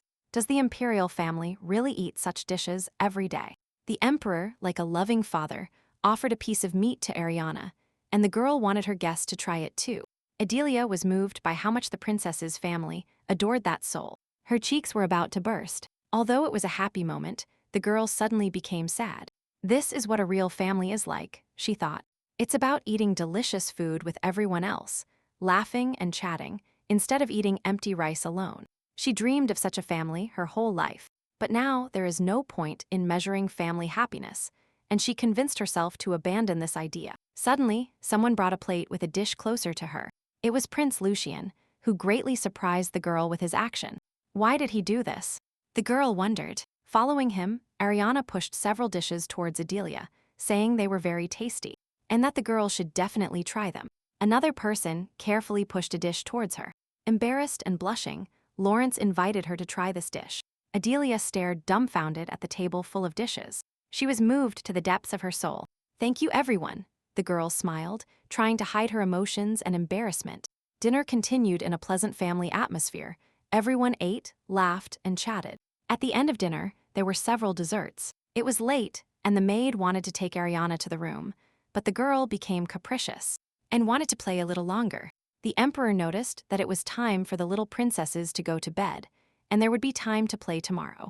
And he wished his daughter good night. The baby agreed with her father and said goodbye to everyone, finally asking Adelia to play with her again tomorrow. The girl happily agreed, and said that they would definitely see each other tomorrow.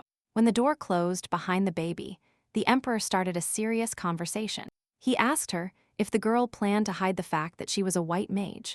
And the girl agreed, at least for a while, because everyone already knows that Chief Eileen is a white mage. So she cannot allow herself to become a white mage. It is known that she is the boss.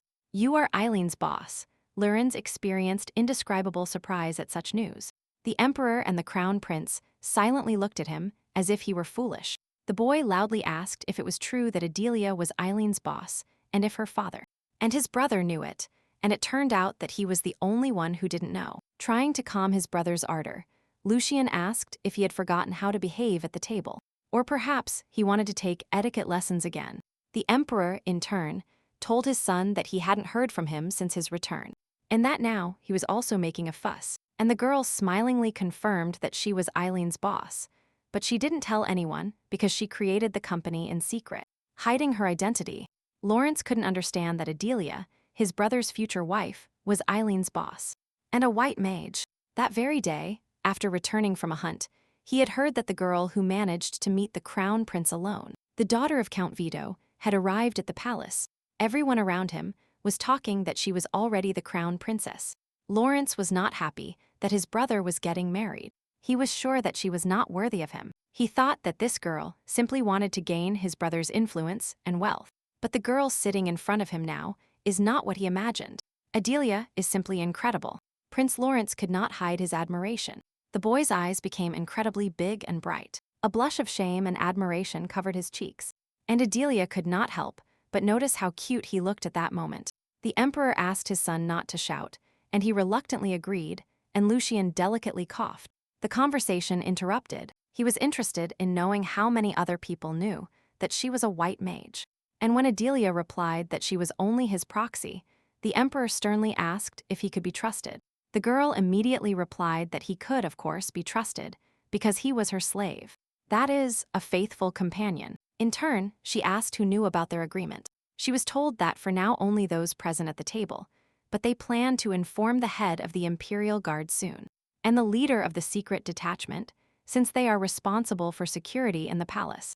If it's only 2 people, then it's fine, the girl nodded. The emperor had heard that she planned to start selling artifacts and wanted to know when she would start. Once again, Lawrence could not help himself and asked loudly and surprisedly if they were referring to different objects containing magic, to which he again received a comment and a disapproving look from his father. Instantly falling silent, Adelia will start selling artifacts only after the sales of magic stones have been established. Orders will be accepted in advance, and only from those who meet her requirements. The artifacts will also be magically bound to the buyer this way. Nobody will be able to misuse them. What are the requirements? The ruler asked. For example, said the girl, I will not sell the artifact to those who have ties to crime, or those who are members of the Assassin's Guild, or work for the nobles as a mercenary or soldier, she added. In this case, the imperial family will become her first customer. His Majesty wants her to create the best quality artifact for them and is willing to pay any price. The girl replied that she had already prepared everything necessary, as she was going to give it to the princess. And they don't have to pay, it can be considered part of her dowry. But the emperor firmly said to simply send her a check. Adelia insisted that she creates artifacts herself and that it costs her nothing. But the emperor was adamant check. The man thought that Ariana already adores her. If she also receives a gift, they will become inseparable, but he cannot allow this to happen. All right, Your Majesty, the girl nodded.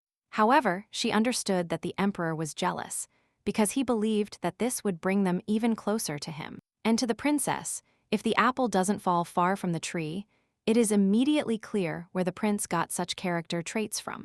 But he will still not object to the money. Moreover, this will not be the only gift she gives the princess, the girl thought slyly. Dinner continued with tea and conversation. The ruler said that the kingdom of Tassel is now in a state of war, and they ask for their help. In return, they offer to give them a mine that extracts magic stones. Adelia was surprised. This is a kingdom that does not like strangers. She heard that they rejected help from allied kingdoms even when they started losing the war, to which the ruler noted that the girl was well informed. And indeed, their arrogance led to the fact that the state was almost completely destroyed. I do not recommend helping them, Adelia said calmly, taking a sip of tea. The chances of victory are slim, especially considering how much money Tassel can invest in the war compared to its opponents. How do you know this? The emperor asked. Tassel is one of Aileen Company's clients. Lately, their organizations have been buying fewer and fewer magical supplies, even though they are necessary for their main weapons. What kind of victory can we talk about if they don't have enough funds to produce weapons? Adelia's company will terminate the contract with Tassel after another order. Aileen does not do business with those who are doomed to fail, the girl added, and the emperor understood why she was at the head of the company, even if she was younger than Lucian. Aileen's fate is entirely in Adelia's hands, and judging by the summarized profitability analysis, the fund turnover in Aileen works the same way as in any kingdom, but on a smaller scale. For now, Aileen is certainly capable of shaking the power in the small kingdom. The ruler is even glad that Adelia is on his side, and almost regrets that she is tied to him. No wonder you are the head of Aileen, the man praised. You probably know a lot about the organization's clients. The girl confirmed that she personally studies every contract, and remembering it, cheerfully said that they plan to start producing new jewelry. Will they be women's jewelry with pink diamonds? After these words, everyone present became cautious. Do you think such jewelry will suit Ariana? The emperor asked. Of course, the girl smiled, understanding what feelings they might be experiencing at this moment. The princess will look as good in them, as if they were created especially for her. Before she had time to finish speaking, every man wanted to immediately rebuy all the jewelry that had not yet been made. That's what we'll do, the girl laughed. The ruler pointed out that if Adelia had no other plans, he would like her to attend all the dinners they had. The satisfied girl smiled happily. It would be an honor for her. By the way, there will be a banquet soon, Lucian. Sitting next to him, he turned to Adelia. You will have to attend with me. The girl was very surprised by this turn of events. Of course, she is Lucian's fiancée, Lawrence added, and his engagement party has not yet taken place, so she had to appear somewhere before the wedding took place. Adelia noted that it would be full of people who hated her. This was already giving her a headache, but she thought that she was the crown prince's fiancée, about whom nothing was known and who suddenly appeared. Of course, everyone would be interested in looking at her. They will all divide into two groups, those who want to harm her and those who want to get close to use her. He noted that she had nothing to worry about. He would stand by her side, and besides, he was sure that she could defend herself. The girl was very surprised by the sudden words of support. Apparently, nothing can be done. Although she wanted to appear less in high society, this is not for her at all. But she will have to attend the event as the prince's bride, the girl said coquettishly. Still, she is waiting for something with her hand clenched into a fist. How will they look at the new crown princess? After a long dinner, Adelia returned to her room and immediately threw herself onto the bed. The girl was very tired and felt like sleeping, but she didn't want to work at all. If it were not for the company's business, she might have already gone to bed. The girl got out of bed and walked to the dresser, thinking that she needed to finish everything quickly and go to bed, but what she saw, or rather did not see, surprised her. The box kept in the top drawer of the dresser was empty. The lack of an item she sorely needed for her work was very discouraging.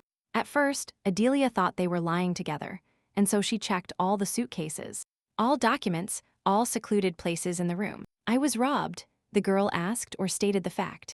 If she had known this would happen, she would have cast a locking spell on the box, and someone would have taken her communication stone. Adelia raised her hands and created a small yellow magic ball. Still, it's a good thing she thought of using another spell that records everything that happens upon arrival at the palace. A cloud of magic formed in a ball began to show a recording.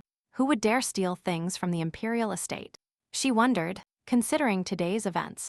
Here she was drinking tea with the crown prince. I met my maids and ladies-in-waiting. Then the girls helped her get ready for dinner with the imperial family. Adelia stopped at what happened next in more detail, because the dance showed Lady Lilybolt rummaging through her dresser. Well, of course, she thought it was Lily. Lady Bolt is that audacious thief. Adelia turned around and walked slowly to the window. Upon opening it, the girl remembered that she had forgotten to do something. Returning to bed, she cast a small spell just in case. On the bed, she took the form of a sleeping body, and the girl thought that no one, except the swordsman, would understand that it was fake. Aloud, so that the guards outside the door could hear her, Adelia announced that she wanted to rest and asked not to let anyone in until she called. I obey, the guards replied. The girl stepped out through the open window and instantly disappeared into the evening air.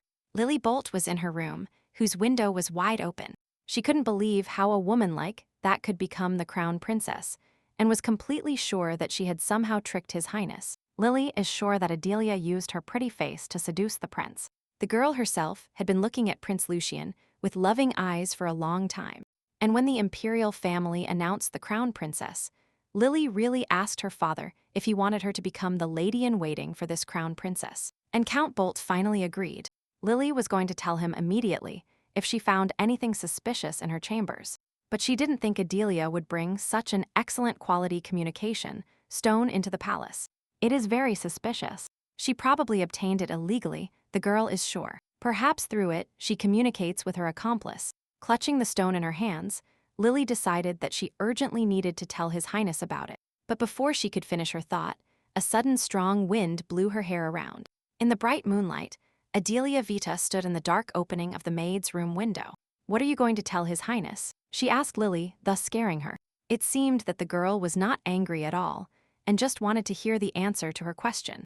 But the maid, out of fear, dropped the communication stone from her hands, and it fell to the floor. Stuttering, Lily asked how the lady got here, to which Adelia replied that she entered through the window. It turns out a thief broke into the palace, so she came to catch him and return his things, saying all this. The girl used magic to pick up the stolen stone. Taking the stone in her hands, she realized that Lily had never used it, and probably didn't even understand with whom this stone allowed her to communicate. The maid did not understand what was happening. The lady continued that even if she understood, she would simply erase her memory. "Why did you need my communication stone?" she asked the girl, but when Lily could not say anything intelligible, she continued that it was obvious she wanted to talk to the one with whom he was determined. If this person was not connected with the castle, she would have reported about her. She would have said that she was colluding with suspicious people and would probably have thought that. Upon hearing this, His Majesty would immediately abandon her. Lily realized that Adelia knew her plan, but if this girl had nothing to hide, she wouldn't have entered her room like this through the window. Gathering courage, she replied that the lady entered through the window, also at night, which means that this communication stone is definitely here illegally, or she wants to harm His Highness. Faced with the maid's assumptions, Adelia merely smiled. "As a lady-in-waiting, I simply cannot turn a blind eye to this," Lily shouted. "But it seems you have forgotten who appointed you as a lady-in-waiting and whom you serve." Adelia didn't understand if she was naive or just stupid. Who would think of bringing an illegal communication stone into the castle? Without permission, it simply would not have reached here. Even peasant children know this. Saying all this, Adelia slowly approached the girl, and upon getting close to her, she realized that since she thought someone wanted to harm His Majesty, then she knew nothing at all about the crown prince. Meanwhile, in Prince Lucian's office, the head of the guard was kneeling, reporting to the crown prince that his guest had disappeared. Don apologized, felt that his energy had changed through the door, and knocked. "There is no one in the room," Lucian asked sternly. The head of the guard hit his forehead against the floor, admitting it was his fault, and asking for His Highness's forgiveness. Really, after everything that happened, she decided to just run away, thought the prince. Don offered to immediately start the search, but the prince stopped him as he saw no need to do so. He would handle it himself. "Lily Bolt, you are the daughter of a count. You probably should know how the imperial family conducts business," Adelia commented condescendingly, and her tone made the girl's heart skip a beat. If Adelia had been suspected of anything, they would have executed her immediately, even if no evidence was found. Realizing that she had made an irreparable mistake, Lily began to back away. Adelia continued to say that only one thing was truly important right now, that this communication stone is completely legal. Lily Bolt became more and more aware of her mistake. If the stone was actually legal, if the lady was really not participating in a conspiracy against the imperial family, but she was so sure that someone was directing her. But if this is not the case, then what has she done? When she had nowhere to retreat, Adelia struck the wall with the palm of her hand in front of the girl's face and asked her what would happen to her now, because she had made a big mistake. "I wonder what will happen if she tells everyone that her communication stone was stolen. Perhaps the lady-in-waiting will be lucky and get away with a light punishment. After all, she is the daughter of the count. But what if she tells His Majesty this personally? What do you think?" Adelia asked, gripping the girl's neck with her hand. In that case, you can leave. The lady's voice took on a threatening tone. Please have mercy, without hesitation. Lily fell to her knees in front of Adelia, but she only added that she should be grateful that she came to her in secret. Adelia materialized a recording spell. She has all the evidence of the girl's crime, so she can punish her publicly at any time. Lily bowed her head even lower and begged for mercy. She decided that robbing the palace, she would be lucky if she only lost her arm. She herself knows that they could lock her in prison, or they could even behead it. Of course, the punishment does not have to take place in front of everyone herself. She can punish her if she wants, and do this until she gets tired of it, Adelia concluded, releasing magical power outward. The lady-in-waiting clung to the mistress's dress. Begging for forgiveness, she did it out of stupidity, but she is willing to do anything to be forgiven. Adelia looked with disdain at the count's daughter, who was crawling in front of her. Well, the rules in the palace are sometimes too cruel, she assured Lily, and added that she should remain on parole for a week. And after that, she herself will ask to leave the ladies-in-waiting and leave the palace. And before the banquet takes place, Lily will have to socialize with as many noble families as possible. Of course, I will think about my mistakes. The girl began to regret, but then she understood the meaning of what the lady was saying and raised her head in surprise, and asked if she understood correctly. Adelia repeated that Lily would have to spread rumors about her, say that the future crown princess dines with the imperial family every night, that they are already talking about an imminent wedding, and that they will hand over Ruth Castle, which is currently being restored, to her. The girl was surprised, and if all this turns out to be false, it won't turn out that way, Adelia said confidently. As long as you don't insult me and ruin the reputation of the imperial family, you have nothing to fear. At the end of the conversation, the lady asked if Lily could bear it, and she replied with such confidence that she would do everything. In the eyes of the lady-in-waiting, the future crown princess changed in an instant. The girl was fully convinced that she would be executed or imprisoned if she were in her place. She would immediately run to tell the crown prince what happened, or she would have severely punished the thief herself. Don't tell anyone what happened today, Adelia warned, returning to the window. If you tell the truth, I propose another punishment for you. Having promised this, Lily thought with joy that she was so strong, but she still forgave her. Adelia turned around and left through the open window, leaving Lily Bolt alone with her thoughts. The lady is so generous and elegant. That's probably why she became the crown princess. The girl said to the void, Lady Adelia is simply incredible. At that moment, Adelia, moving with the help of magic towards her window, felt a shiver run down her spine. She noticed the full moon hanging low in the cloudless sky. It took longer than she expected. It's time for her to go back. A few moments later, she approached the window of her room. Climbing onto the windowsill, she exhaled with relief. It seemed that no one noticed her absence. Realizing this, the girl with the calm soul was about to enter the room. At that moment, someone sharply pulled back the curtain on one side of the room. It was Crown Prince Lucian. Surprised, Adelia stumbled and began to fall backward, but she was intercepted by a strong male hand, which prevented her from falling and being crushed into a pancake. Then the same hand drew the girl closer to the man. He scared me, Adelia thought, noticing out of the corner of her eye that her room was quite high off the ground. Involuntarily, the girl's hand, which she automatically placed on the prince's chest, felt something hard. Lucian also noticed this. Not realizing what she was doing, Adelia continued to feel the prince's hard chest with admiration. But soon she realized what she was doing, and the girl hurriedly pulled her hands away, who almost fell out of the window again, and was again grabbed by strong male hands. This time, the man hugged the girl tighter to him to prevent repeated suicide attempts. Where have you been? This was the question. A few minutes earlier, Lucian and the head of the guard arrived at the missing guest's room, and immediately noticed the window that was wide open. Lucian was again surprised that the girl decided to run away, and Dawn was still eager to go. To look for her, promising not to attract attention. But His Highness reiterated that there was no need for this, even though there was a protective spell cast on the palace. Adelia could still use magic, and can easily disappear if she wants to. Dawn was surprised, because they signed a contract, to which Lucian replied that next year, when they modify it, he will add a new clause to the terms. The contract does not mention the possibility of her running away, which means that if Adelia disappears for a while and returns only to renew the contract, this will not be a reason for its termination. She herself wanted to become the crown princess, and even asked for it, so Lucian did not expect her to decide to run away and therefore he made a mistake. The prince dismissed the head of the guards, saying that he could be free. Left alone in the room, the man walked to the bed, pushed aside the blanket, and immediately felt a flow of white magic. Adelia is meticulous, even when unnecessary, he thought with a smile. But then a barely audible sound came from the window. This seemed suspicious to the prince, and he decided to check what the source of the noise was. It seems she didn't escape, Lucian decided, lifting the heavy curtain. But as soon as he abruptly shook his hand, he heard a gasp. The girl, scared, surprised, fell out of the window. Without hesitation, the man reached out his hand and managed to grab the girl by the waist, preventing her from falling. Then he picked her up, hugging her close to himself. At that moment, the man and the woman were closer to each other than ever before. They looked into each other's eyes, fascinated, caught by surprise by the awkward situation. "What is so hard?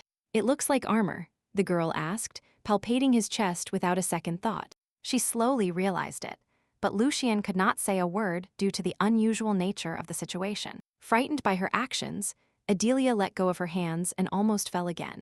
But Lucian caught her again. This time, the prince hugged the girl tighter to him so that she definitely would not go anywhere. "Where have you been?" he asked directly. Adelia did not know what to answer. Not a single thought came to her mind, and the prince simply stood and waited for her answer. "You are too close," the girl warned. "Your face prevents me from thinking." Then she stretched out her hands and asked the man to move away from her. But it had no effect, as if she were trying to move a stone wall away from her. On the contrary, grabbing the girl by the hands, the prince asked why she was pushing him away. Maybe she wanted to run away again as soon as he let go. The girl tried to be indignant that he was addressing her by her first name, but the man did not seem to hear her, and insisted that even if the contract did not stipulate such a case, he still would not let her escape. Adelia wanted him to let go of her hands, but Lucian was not going to let her go. At least not while the contract was in effect. "That's not the point," the girl pointed out, blushing. "You are simply too close." Realizing what she meant, the prince smiled. "It seems you like my looks," he commented, and Adelia thought that was a big problem. Still, Lucian let go of the girl and sat on the sofa, while Adelia nervously walked near the window. Teasing her turned out to be more fun than the man thought, and he asked if she had calmed down, to which the girl replied that everything was fine. It was late, but at the same time they asked questions, she was interested in what he was doing here, and he was interested in where she had been, and each wanted to be the first to hear the answer to their question, without wanting to give in to the other. In the end, the girl gave up, and replied that she had just been away for a minute to return the lost item. "Return it?" Lucian asked with a metallic note in his voice. "Was something stolen from you?" "Yes," the girl replied, showing the communication stone, "but now that the stolen item is with her, everything is in order. This stone belongs to your company. However, it is not for sale. She uses it in her work."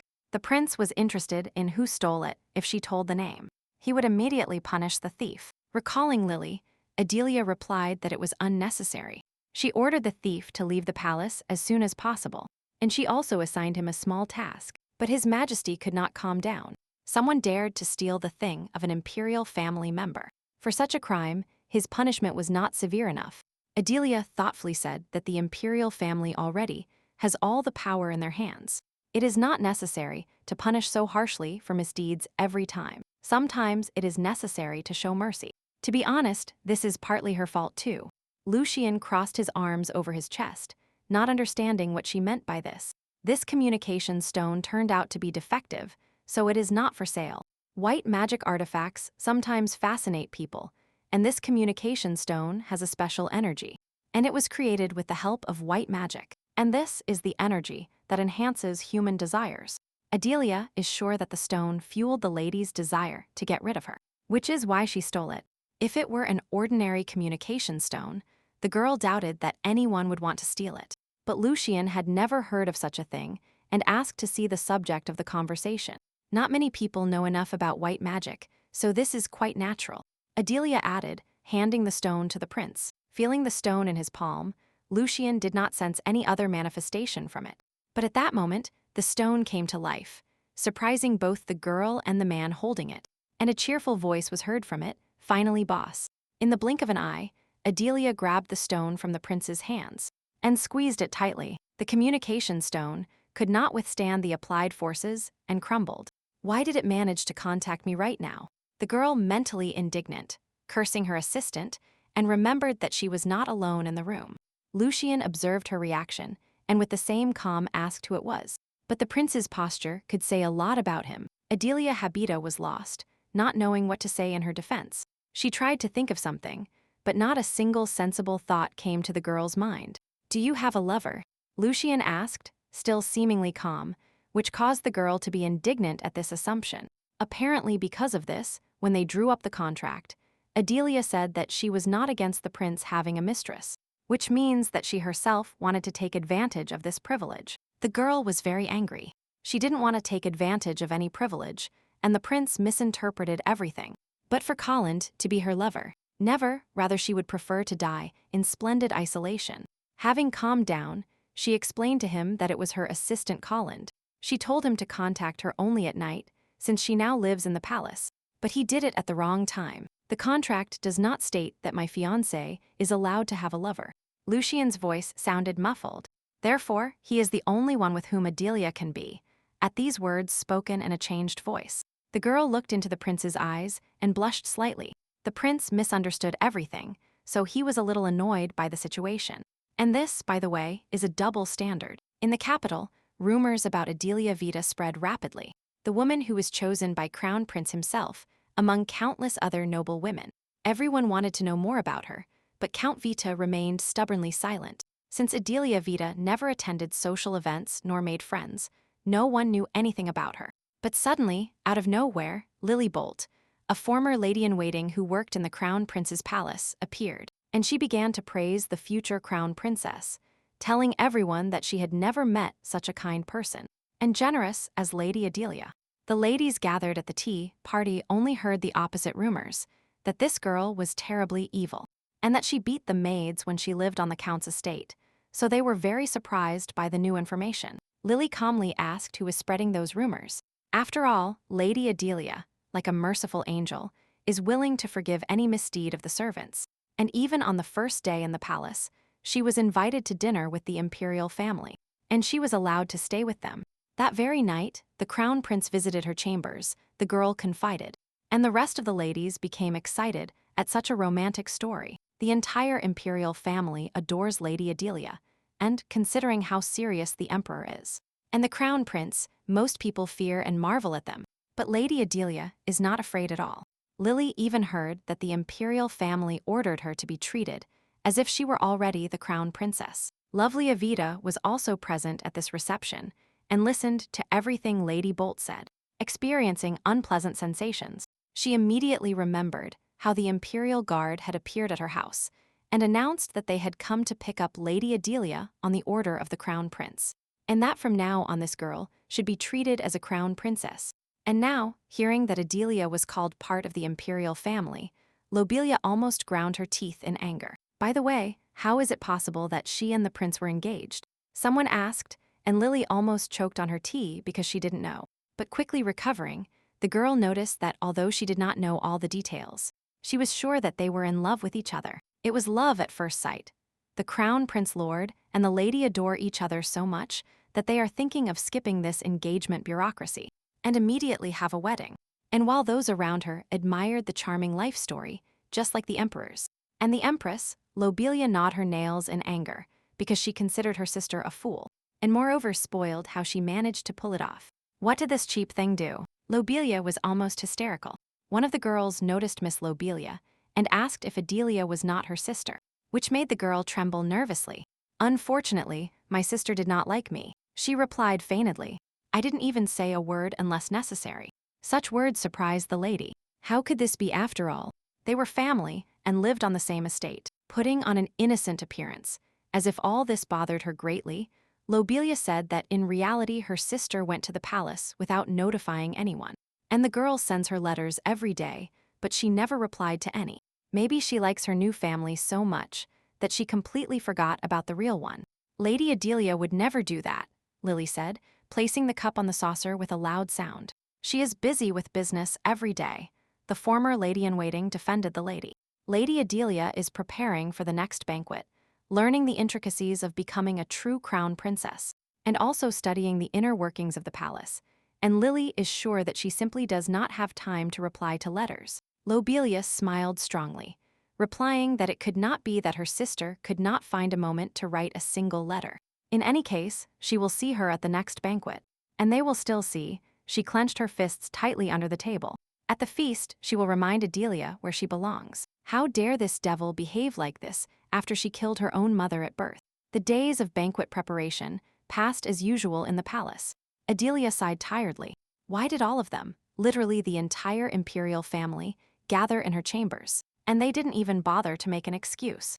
Although it is obvious to the girl why they are here, Princess Ariana was enthusiastically drawing in her chambers.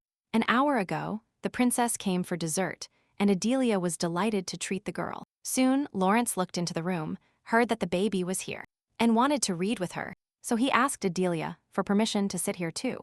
A couple of minutes later, Lucian appeared and unconvincingly claimed that he would like to talk about white magic stones, pretending surprise that Ariana was also there, which did not escape the girl's notice. The last one to burst into the chambers was the emperor, who learned that his daughter was here, and asked how Adelia dared to take her away.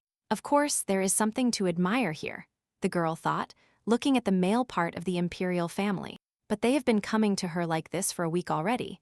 How can she work in such an environment? Ariana was drawing next to her, and the girl was sorting papers that had no end in sight.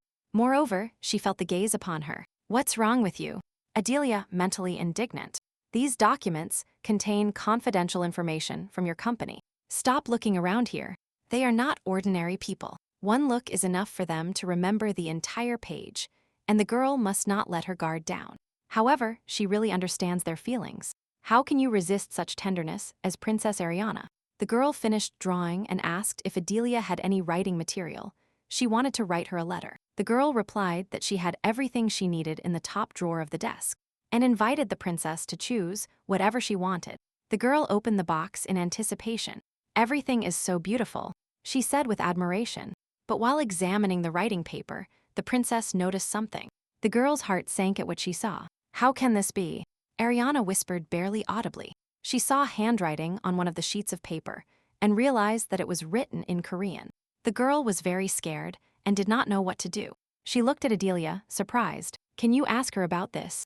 The hands still holding the paper were trembling slightly. Barely audible, she called Adelia by name.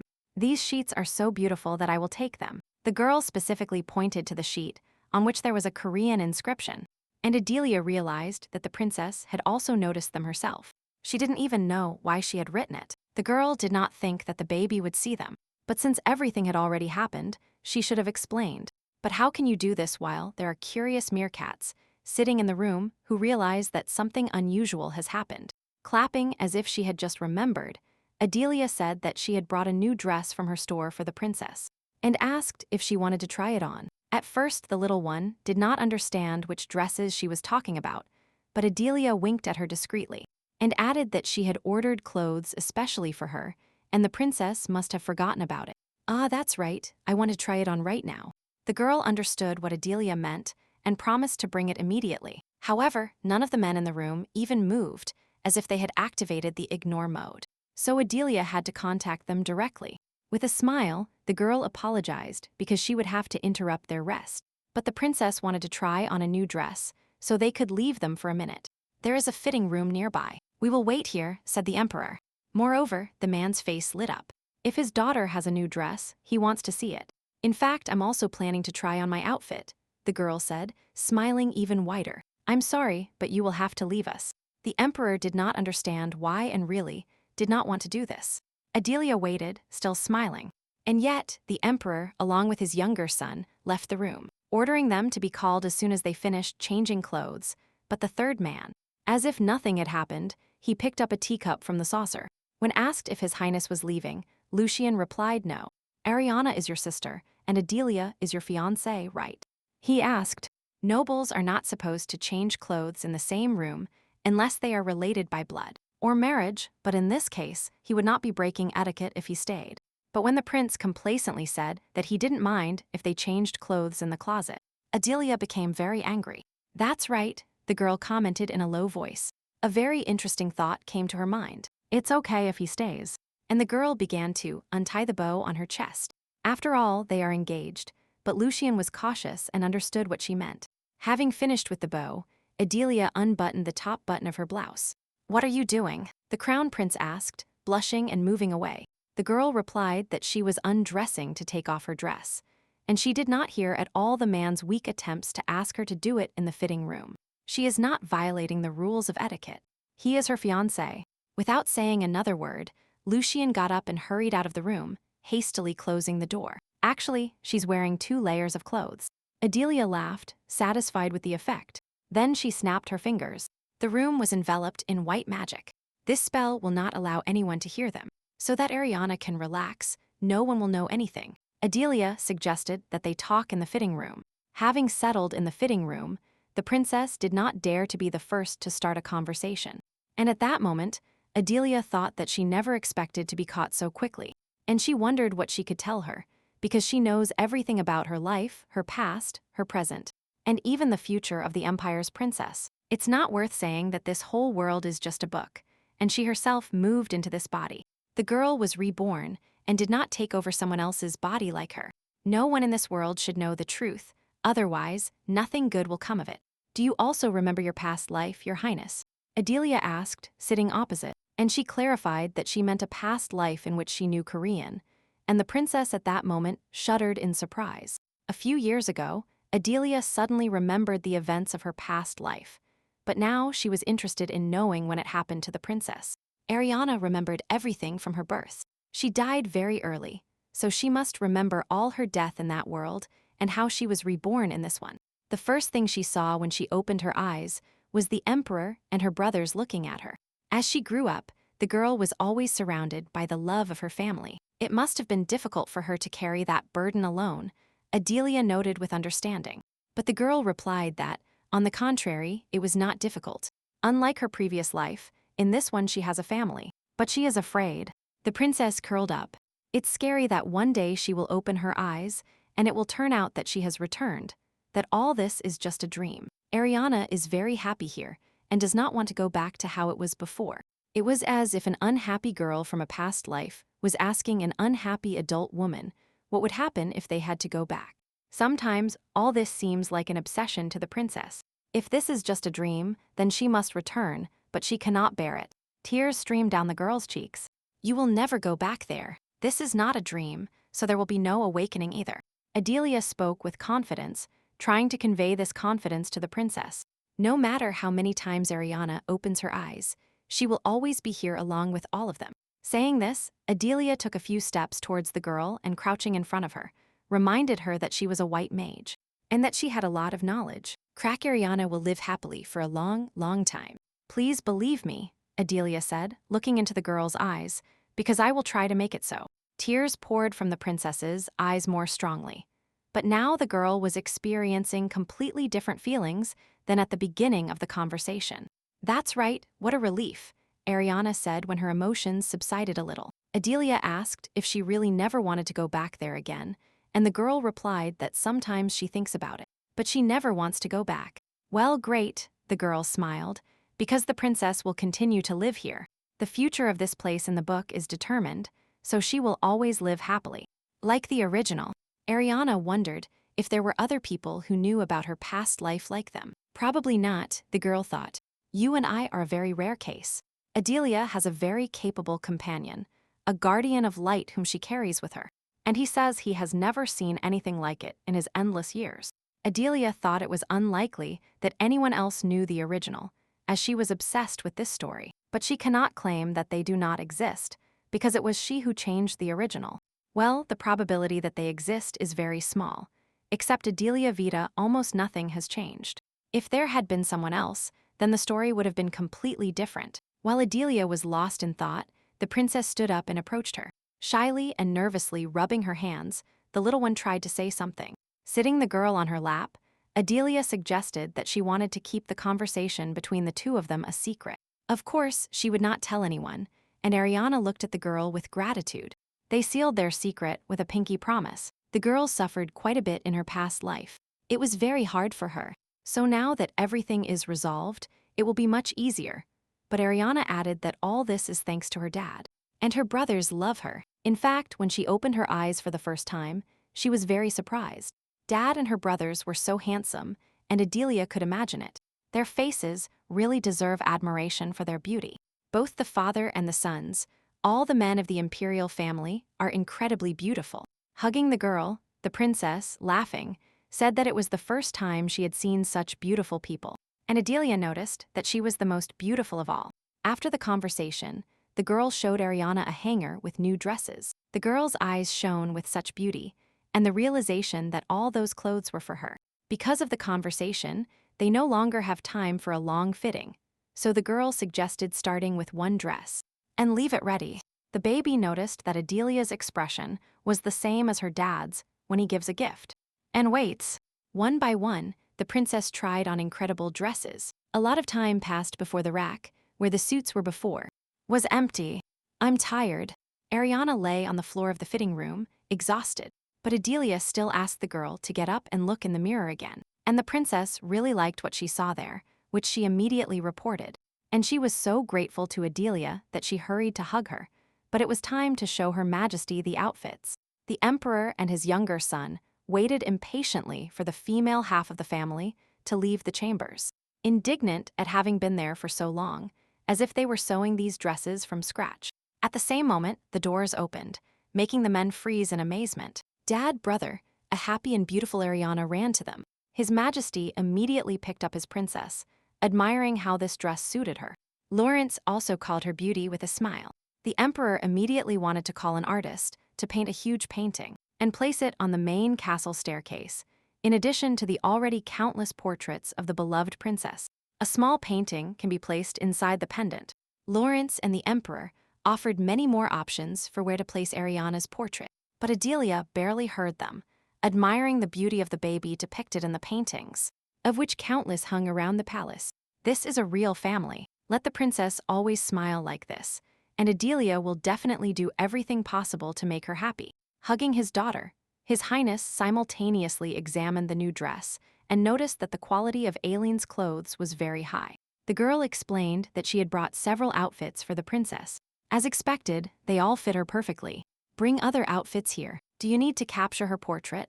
Ordered the emperor, paying no attention to his daughter's objections to the paintings. Someone gently touched Adelia's sleeve, drawing her attention.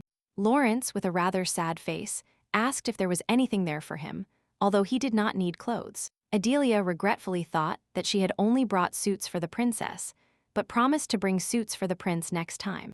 The boy did not expect this. A little embarrassed by having asked, Lawrence tried to say that there was no need to do so, but his whole appearance spoke the opposite, and Ariana and Adelia noticed it. And realizing it, she laughed in unison. It was an unforgettable atmosphere of friendship and love. Now it's not even time for training, but he is constantly in the training ground. Adelia stated thoughtfully. Maybe something is bothering His Highness, she asked Ariana. But she immediately added that as soon as he saw such a beautiful princess, his worries would immediately disappear, and the little one wanted to find her older brother as soon as possible. But as soon as Adelia saw the crown prince, her surprise knew no bounds. Something incredible happened while she was crying. Prince Lucian literally flew with his sword drawn, and the girl realized that he was destroying the magic by force. Can he really do that? Is he really such a person, with so many questions and so few answers? During a break, Lucian turned around and noticed the observers. The princess greeted her brother cheerfully. Brother, you were so cool. The girl ran into his arms, but Lucian seemed to freeze and stared at Adelia with wide eyes. Ariana tried to tell her brother about the new dresses, but stopped dead, because the prince turned around and, without saying a word, left, leaving both his sister and Adelia stunned by his behavior. Out of shame, Lucian literally could not look at the girl and was forced to leave. He simply ignored our princess. Adelia could not think clearly due to surprise. What is wrong with him suddenly? This man could not just pass by his sister, where she had done something wrong. And the girl herself was noticeably annoyed. He was really so surprised by the princess's beauty, Adelia thought. He quickly entered the room, slamming the door shut behind him. It was the first time in his life that Lucian experienced such embarrassing feelings. The memory kept returning to how the girl was unbuttoning her clothes with the intention of changing in front of him. So, for the first time, he felt ashamed and was forced to turn away. She is not a child. The man felt an unbearable heat. He walked nervously back and forth, recalling all her words. What does she mean? She is taking off things to undress. And she said in that tone, I'm taking off things, I'm taking off things. It was as if a record had been stuck in his thoughts. Lucian could not think of anything else. He has gone mad, he has really lost his mind. A strong fist fell on the table. Why did I run away from there? The man no longer understood anything. Suddenly the door opened sharply, as if someone had kicked it open. And the prince looked around confusedly, not expecting anyone. It was Princess Ariana, and she looked a little unusual. I hate you, brother. The girl shouted from the doorway. Stop pretending you know each other anymore. And she quickly ran away. Lucian was literally petrified, without understanding what it was at that moment. The library occupied a huge hall in a remote part of the palace. Adelia was interested in the spellbook. That's why she came to the library. Ariana was very offended by her older brother and ignored him, although Lucian tried in every possible way to appease her with gifts, and he even begged for forgiveness on his knees. She, of course, feels sorry for the princess, but thanks to this, the princess, the girl, can finally spend time alone. Kai found some mana stones, so it's time to create some artifacts. Finding the right shelf, Adelia was surprised. They told her that the necessary book was somewhere here. All these books are related to artifacts. After studying this large number of books for a long time, Adelia finally had a headache. No matter how much she searches, none of this looks like healing water. Sometimes there are murders and kidnappings in the Empire. Where the hell are they treated? If the story unfolds like in the original, then it will have a happy ending. But the problem is that the process itself is not happy. Moreover, she has already become a change from the original, so now she does not know what will happen. She will have to create artifacts, taking into account the future of each of them. And yet, now the girl decided to rest a little, and her gaze fell on a large number of books around her. If you think about it this way, they say there is a lot of banned literature in the Imperial Library. There might be some obsession here. Adelia got up and walked slowly around the hall. At one of the turns, she discovered a small dark corner. There on the shelf were books all with covers in red shades. Adelia picked one up and froze in surprise. Why did the lady give white bread to the knight? The Duke's secret hobby, day and night with the Archduke. All the books had similarly ambiguous titles, and the girl realized with embarrassment that the banned books that had been preserved for many generations were pornographic. She saw a book with a very intriguing title, The Empress's Leash on the Emperor. Adelia took it in her hands and began to read. Imagination made useful drawings of the stories described.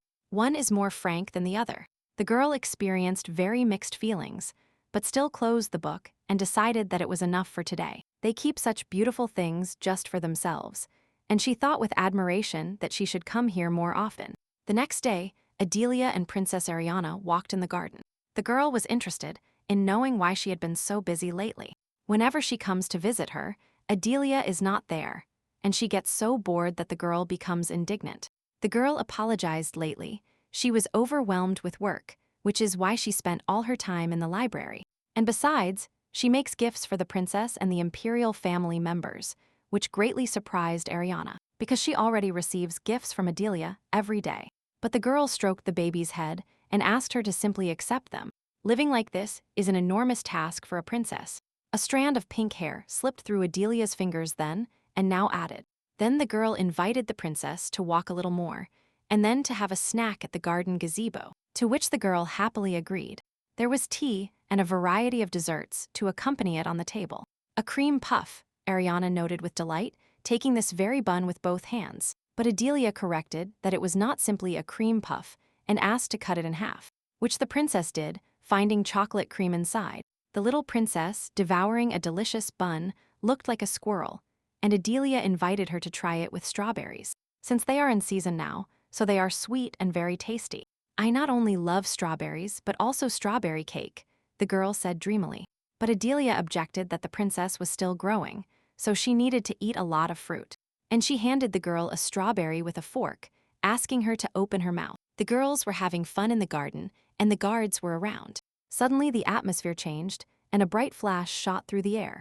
Adelia was the first to sense the danger. An arrow was approaching them at high speed, and it was aimed directly at Princess Ariana. The guards immediately drew their weapons, ready to protect the imperial family members. But what could they do against arrows flying from nowhere? Adelia raised her hands, but horrifyingly remembered that she could not show white magic here. But she must protect the princess, even with ordinary mana. All this took a fraction of a second. Adelia ran towards the princess, covering her with her body and creating a protective barrier of mana. But the defense formed too slowly, and an arrow hit its target. The girl felt a burning pain in her back, where the arrow had pierced her body, and began to fall. As she fell, she pushed Ariana and she fell painfully to the ground. But fortunately, she was no longer injured. But the girl herself fell on her side, losing her balance from the pain, and a huge arrow stuck out of her back. "Sister," Ariana called the stunned girl, trying to get up. "No, not yet," Adelia thought. "If I get caught behind white magic, all my plans will come to naught." The girl suffered infernal pain, but could do nothing about it, and only heard the princess calling her. But there was something else, a sensation of poison in the body. The moment she loses her mind, as if she is about to die. "No, you can't die." Ariana was by Adelia's side, forcing her to open her eyes. The baby did not understand what happened or who was to blame, and the girl only tried to calm her by saying that everything was fine. The princess, with tears in her eyes, asked why Adelia had substituted herself, but then the guards arrived with help. In a faltering voice, the girl asked the princess to go inside the room, since it could still be dangerous here. But the baby did not want to. She was too worried about her and wanted to stay close. Without listening to the girl, Adelia cast a magical spell, instantly transporting her, right in front of the astonished guards, to the palace. Then she asked the guards to help her remove the arrow. The girl was on the verge of losing consciousness, and the guards still hesitated. And they did not want to remove the arrow, as she might bleed to death. Adelia began to get angry, because these idiots did not want to obey. "Damn it, she can't die like this." A heartbreaking male scream reached Adelia. Lucian ran towards them as fast as he could. He was very tired from running, but it was also clear that he was very worried about her. And the girl was even glad to see him, but then her vision clouded and she lost consciousness. The prince managed to catch her and tried to bring her to consciousness. Anger surged in the man's soul, who dared to attack an imperial family member so brazenly. Upon opening her eyes, the girl noticed his expression and was surprised that he could be like this. While holding the girl against himself, Lucian accidentally touched an arrow sticking out of her back, which made her scream and experience a pain that pierced her body. "Why are you so stupid?" The man was indignant. "You were going to endure it to the limit." Barely audible, Adelia asked him to pull it out quickly. Lucian noticed her gaze and realized that she was speaking deliberately and seriously. He clenched his teeth, preparing for his next action. He firmly gripped the arrow by the protruding end and pulled it out forcefully. The girl let out a heart-wrenching cry of pain, and then she lay inert in his arms, relieved. The prince was afraid to move, for fear of hurting her again. Adelia, having gotten rid of the poisoned arrow, finally decided to use white magic to stop the bleeding. Lucian looked at her with great expectation. Then he turned his gaze to the arrow. It was a killer arrow, but something else caught his attention. The tip of the arrow was covered in poison. The man's hands trembled with anger, and this was also supplemented by a tingling sensation from the poison. He resolutely took the girl in his arms, intending to take her to the palace. "Take the arrow," he ordered the guards, and for some time he ordered the frightened guards to be more careful and, in addition, to wait for the cleaners. Who could have done this so brazenly in the imperial palace? The prince thought furiously. He carried the weakened girl to her chambers. "He will definitely catch you and take revenge twice, no, 10 times stronger." Soon they found themselves in Adelia's room. The maids were horrified when His Majesty carried the wounded lady into the room. They immediately started worrying out loud, which only made Adelia grimace in pain. The crown prince noticed that they were being too noisy and ordered them to immediately call the imperial family and to leave. Adelia opened her eyes wide and looked at Lucian. The man realized it and immediately rushed to her. He was interested in knowing if she was okay, and the girl, in turn, asked if everyone had left, and having received the answer that yes, and there was still some time before all members of the imperial family arrived, she immediately crossed her arms over her chest, allowing white magic to envelop her body. Her wounds and scratches were healing before her eyes. "Thanks to you, Your Highness, I survived." The girl turned to the prince. "It was really dangerous this time. Just a little more and she would have died." "Well, not even scars will remain, but that doesn't matter. A couple of new scars will not make a difference anyway. Are you really crazy?" She heard the question and turned around surprised. Lucian enthusiastically covered his face with his hands, and was indignant that she had come to this, because she was hiding her white magic. It did not fit into his head that just for something like that she almost died. He did not hear what the girl was trying to explain to him. Lucian looked up and said excitedly. He even shouted that she really could have died. Adelia was stunned with amazement, not expecting such an emotional reaction from the prince. She immediately apologized for shouting at him. She did not mean to get angry and only thanked him for saving Ariana. It was good that she was there too, but the man wanted to know if she herself was okay. She is a white mage and very strong, but still, she is also an ordinary person. And ordinary. And while saying all this, the girl noticed how his hands were trembling. Prince Lucian was really very worried. Your Highness, the girl said softly, I did what everyone would do. Adults must protect children. That is why there are adults and children. Children behave like children, and adults behave like adults. Lucian was shocked by her words. Adelia noticed that she was a white mage, but not so strong. Indeed, if she had not hidden her white magic, she would not have been able to do anything. But Lucian did not let her finish, and the girl was surprised by his tone. Not everyone can risk their lives to protect others, stated the prince. A little earlier, Adelia and Ariana had just arrived at the gazebo for tea and desserts. Luciano watched their interaction from the palace window with a smile, and his eyes filled with horror when he saw what happened there next. He forever remembered how Adelia covered her little sister, and as they fell to the ground together. Ariana was apparently fine, but Adelia was hit by an arrow in the back. It is impossible to describe all the horror he experienced at that moment. Not everyone can do that, the prince said, kneeling in front of the girl's bed. What a relief that she is a white sorceress and is safe. He continued, surprising Adelia more and more with his actions and words. It was the first time he felt so powerless because she was a white mage. Some time has passed. Exhausted, the girl soon fell asleep. Lucian approached her bed and wanted to touch her, but the cocoon of white magic surrounding her prevented him. Is she really enveloped in white magic, even in this state? The man wondered. This is the unconscious inner instinct of the white sorceress. He wondered, or her own will. No one will hurt you here, he said barely audibly. The door to the room opened, and Lucian turned around. Ariana, Lawrence, and the Emperor rushed into the room worriedly. Lucian immediately asked them to be quiet, and everyone left the room. But the girl was very worried about Adelia, and crying asked how she was.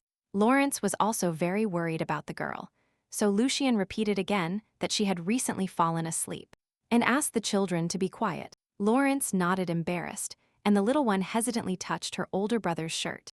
Tears ran down her cheeks. Adelia saved her, and now she was in this state because of her. But the brother, hugging her, assured that it was not because of her. The girl did not think so. She was sure that she was to blame. After all, it was she who suggested going out. If it weren't for her, Adelia would not have had to defend her, and this would not have happened to her.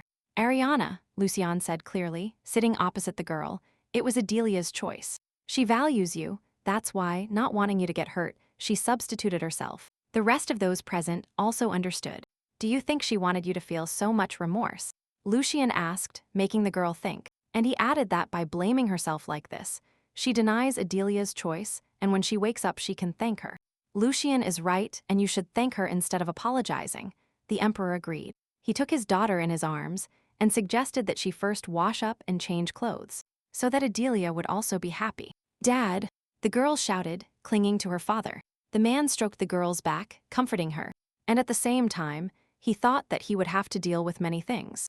If it weren't for Adelia, his daughter would be lying there now. No, his daughter is too fragile and probably wouldn't have survived. Even thinking about this convinced the Emperor that he would kill everyone for her. And something incomprehensible, but very terrifying, formed around the man. Lucian noticed this and asked his father to calm down because there was a sick person in the room. But he didn't have time to finish. Suddenly, an incomprehensible sound was heard from that very room.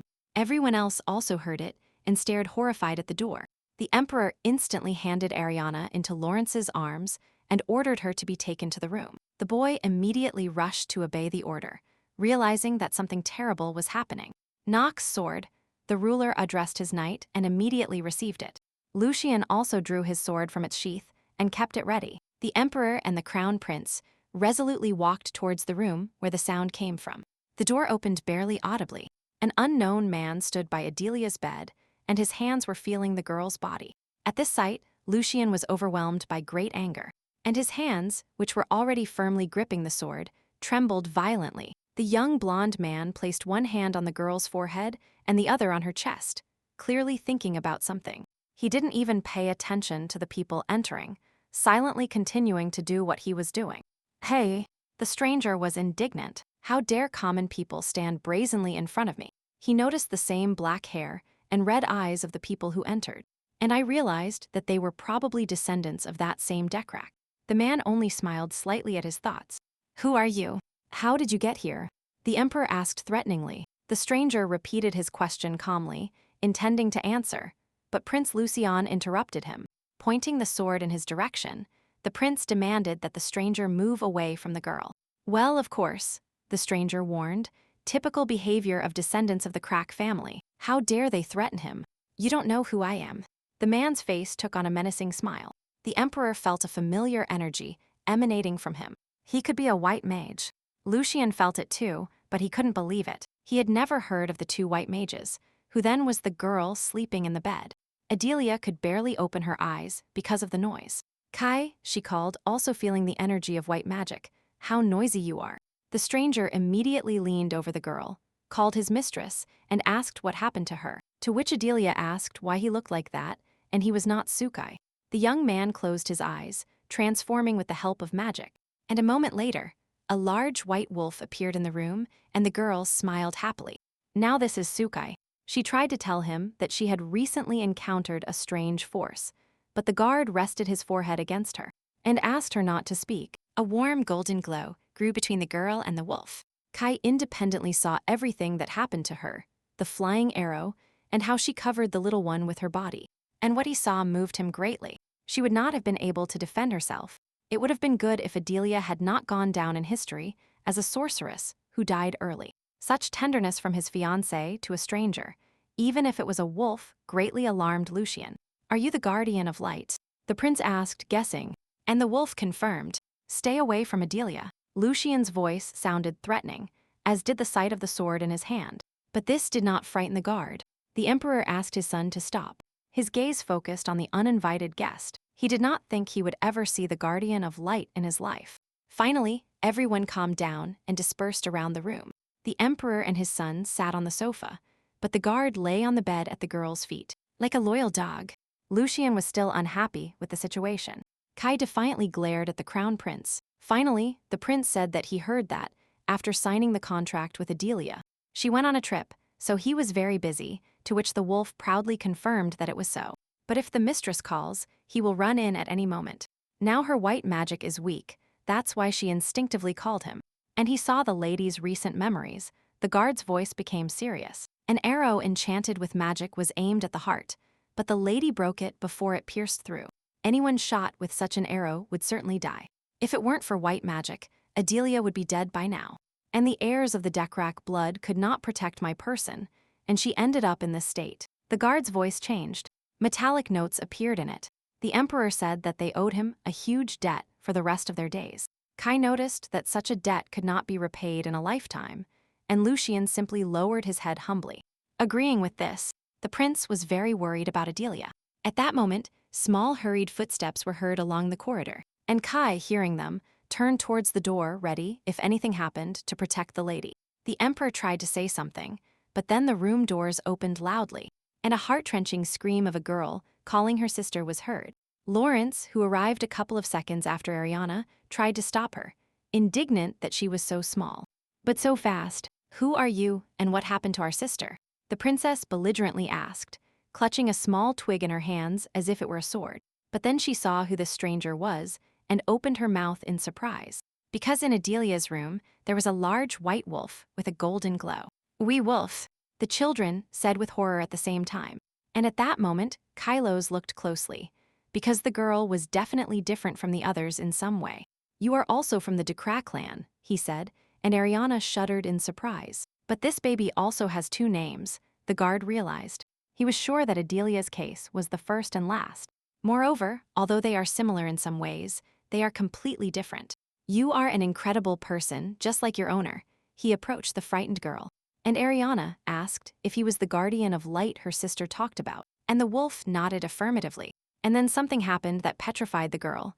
The wolf licked her and said she smelled sweet, not like the others. Lawrence was literally horrified, and the emperor was seriously worried about his daughter. "You can't eat Ariana." The brother immediately hugged the girl, but a strong male hand was already rushing towards them. The Emperor of Crack took his daughter in his arms and stood in front of the guard, protecting his children. "Baby, this is disgusting," he assured the girl, stroking her head and wiping the wolf's drool from her pink hair, which outraged the wolf, because this is a sacred liquid that can heal any wound. And only Lucian sighed tiredly, watching the scene unfold without getting up from the sofa. His gaze involuntarily fell on the girl, lying on the bed. Mentally, he asked the girl to wake up quickly. Everyone was waiting for her to wake up. As if she had heard him, the girl slowly opened her eyes. How much time has passed? Adelia thought, getting up from the bed. And then Ariana ran into her arms. Between sobs, the girl asked for forgiveness, but Adelia did not understand why she was doing that. Behind her, both Lawrence and the Emperor asked if the girl was okay. Adelia replied, surprised that she was completely fine. And even Prince Lucian was interested in her condition. He seemed very worried and a little guilty. This greatly surprised the girl, but at the same time she remembered something. She remembered their conversation before she fell asleep, how Lucian worried about her. The expression on his face when he realized that she had almost died. "Yes, thanks to your highness, I am fine," the girl replied smiling. From his fiancée's smile, the prince bloomed. "I am here too, madam." Kai appeared from under the nearby floor, which surprised the girl, but he immediately explained that she had called him herself. Ariana continued to shed tears onto the girl's blanket, asking for forgiveness for what happened. But she remembered her older brother's words that by blaming herself, she was denying Adelia's choice. "Thank you, sister," the girl said without lifting her head. Adelia exhaled a sigh of relief. Glad the princess is safe. The princess's brothers and the emperor were also relieved that everything ended well, and that the little one stopped blaming herself. The girl stroked the baby's head, assuring her that everything was fine. "But then I started to wonder if everything was really fine. If it weren't for her, Ariana would probably be dead or more likely, so seriously injured that her life would be in danger." Did something so dangerous happen when she read this story? No, if such a serious incident happened, she wouldn't be able to avoid appearing in the original work. So it's really thanks to her. It is really she who changed the course of history. The only thing that changed from the original was her, and if her presence affected the original story, enough to change it. Suddenly, someone's warm hand fell on her head. It was Lucian, who was worried that the girl's face was pale, and decided to take her temperature while asking if she had any pain. Adelia smiled and replied negatively and immediately asked if they had caught the criminal. But the criminal had not yet been caught. He disappeared without a trace. Now this cannot be changed, the girl thought, stroking the princess, and all that remains is to ensure a happy ending. For her part, she will do whatever is necessary. The day of the long-awaited banquet has arrived. The ladies gossip that today Lady Vita, the crown prince's fiancée, should appear. And it seems that the rumors turned out to be true. Normally, a seat next to the imperial family is not prepared for those who are engaged. But today there were 4 thrones in the usual place. It seems that the prince's wedding will be announced today. It must be true that they are so in love with each other that they skipped the engagement ceremony and got married immediately. It seems so romantic. But at the same time, there were rumors that the bride was so weak that she couldn't even go outside. The girls kept gossiping, revealing more and more new details, like rumors that she was a sorceress. And among the nobles, there were few such daughters. And the purpose of this marriage was to mix the blood of a rare sorceress with the imperial family.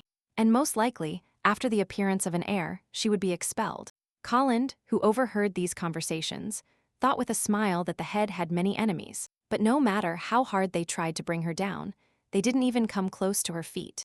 A short time later, Collins spoke to the chief using the communication stone, and the girl was surprised that he had already prepared everything.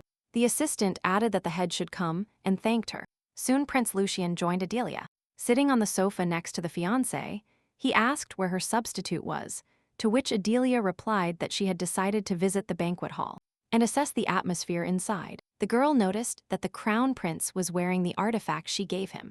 Touching the brooch on his neck, Lucian noticed that this decoration was created by the master himself. They say that not even His Majesty, the Emperor and Lawrence, know how to separate it from the body. Adelia replied that it took a long time to perform protective magic, cleaning magic, and restoration magic, but that she was proud of her work. If you press the spinel, the invisibility magic will activate and no one will be able to detect her. This will be useful to hide magical or physical presence when the stone's light goes out. She will need to recharge its magical power again, so she will have to come to her.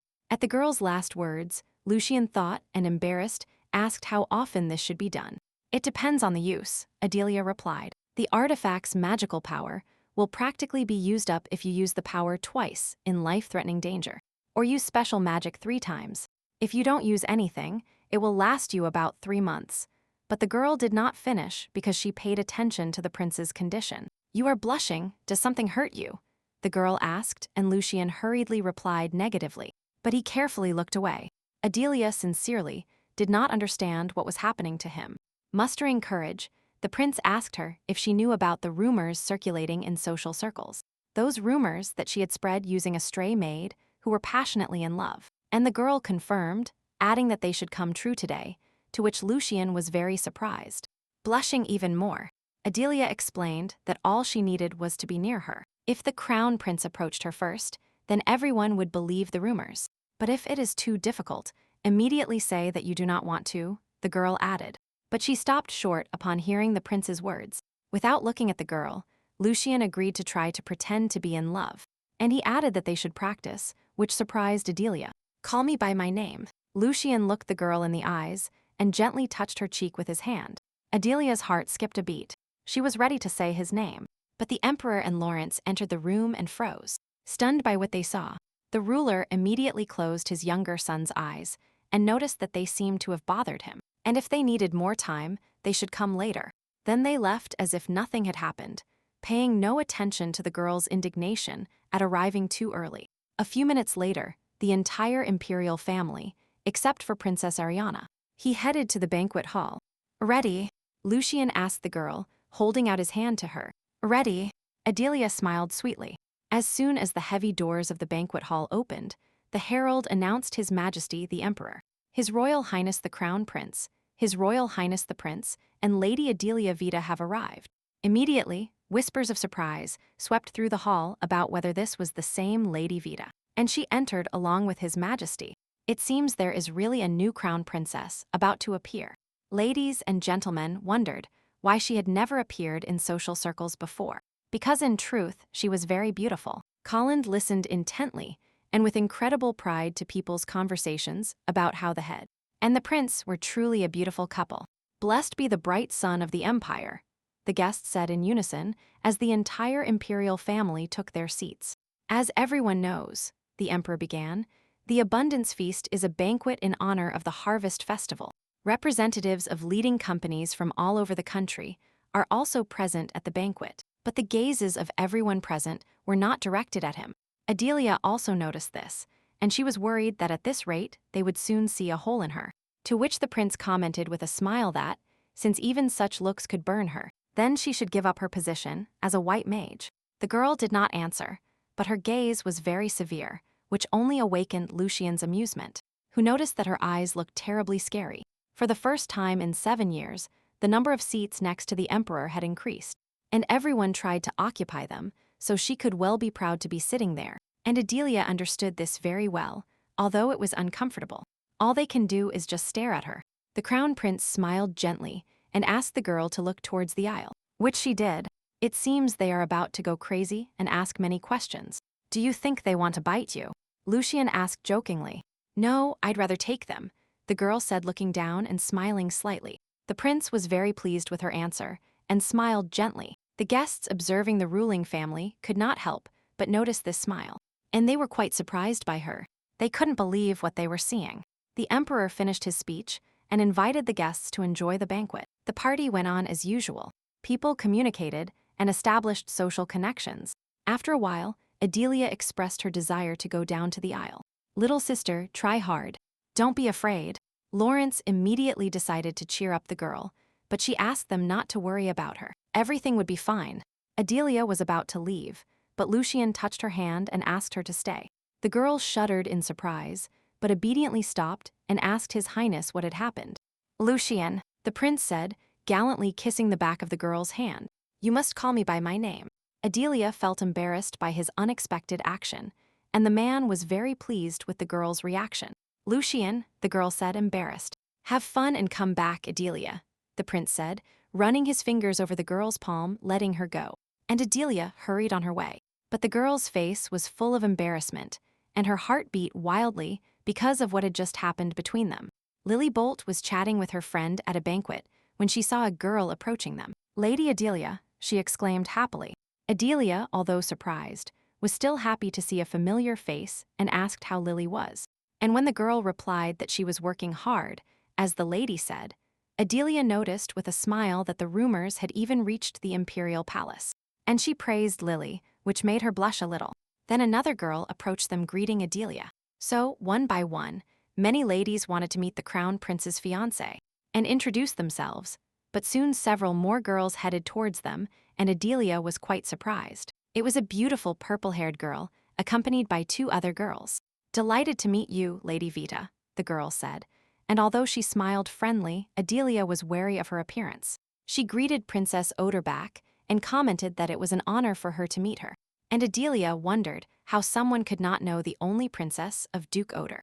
The girl behind her new friend also greeted Adelia, and when Adelia replied that she was delighted to meet them all, she added that, upon seeing her, she was again impressed. After all, she thought that Miss Lobelia Vita was the only daughter of Count Vita's family, and her tone changed from friendly to hostile. The surrounding ladies also said they had never seen Adelia in this hall. It must be because Miss Lobelia is very outstanding. Adelia herself perfectly understood what was happening here, especially after saying that Miss Lobelia was beautiful, and second in fame after Princess Odera. With a wide smile, the girl replied that she was staying at the estate because she was feeling unwell. What she really regrets is that if she had recovered sooner, she could have met Lucian earlier. And the girls were horrified that she dared to call the prince by his first name only. Princess Odera said through clenched teeth that Lady Vita was also a noblewoman, as she could be very ignorant. "Oh, I made a mistake because I'm used to calling him by his first name," Adelia said, pretending, blushing with shame. But despite her status, His Majesty allowed them to call each other by their first name. And he calls her Adele himself. The ladies literally burst into anger. Trying to compose herself, Princess Odera said that she heard that she and the prince first met at the graduation ball. It was incredible. Normally, it's hard to get close to him that fast. Besides, the person they are talking about is the crown prince. His Majesty was never interested in women and hardly communicated with other nobles, let alone never had lovers. This is true, Adelia pointed out, but human relationships are eternal and defy any explanation, especially when it comes to relationships between a man and a woman. "Isn't that so?" Adelia asked innocently, watching as her interlocutor's face distorted with anger.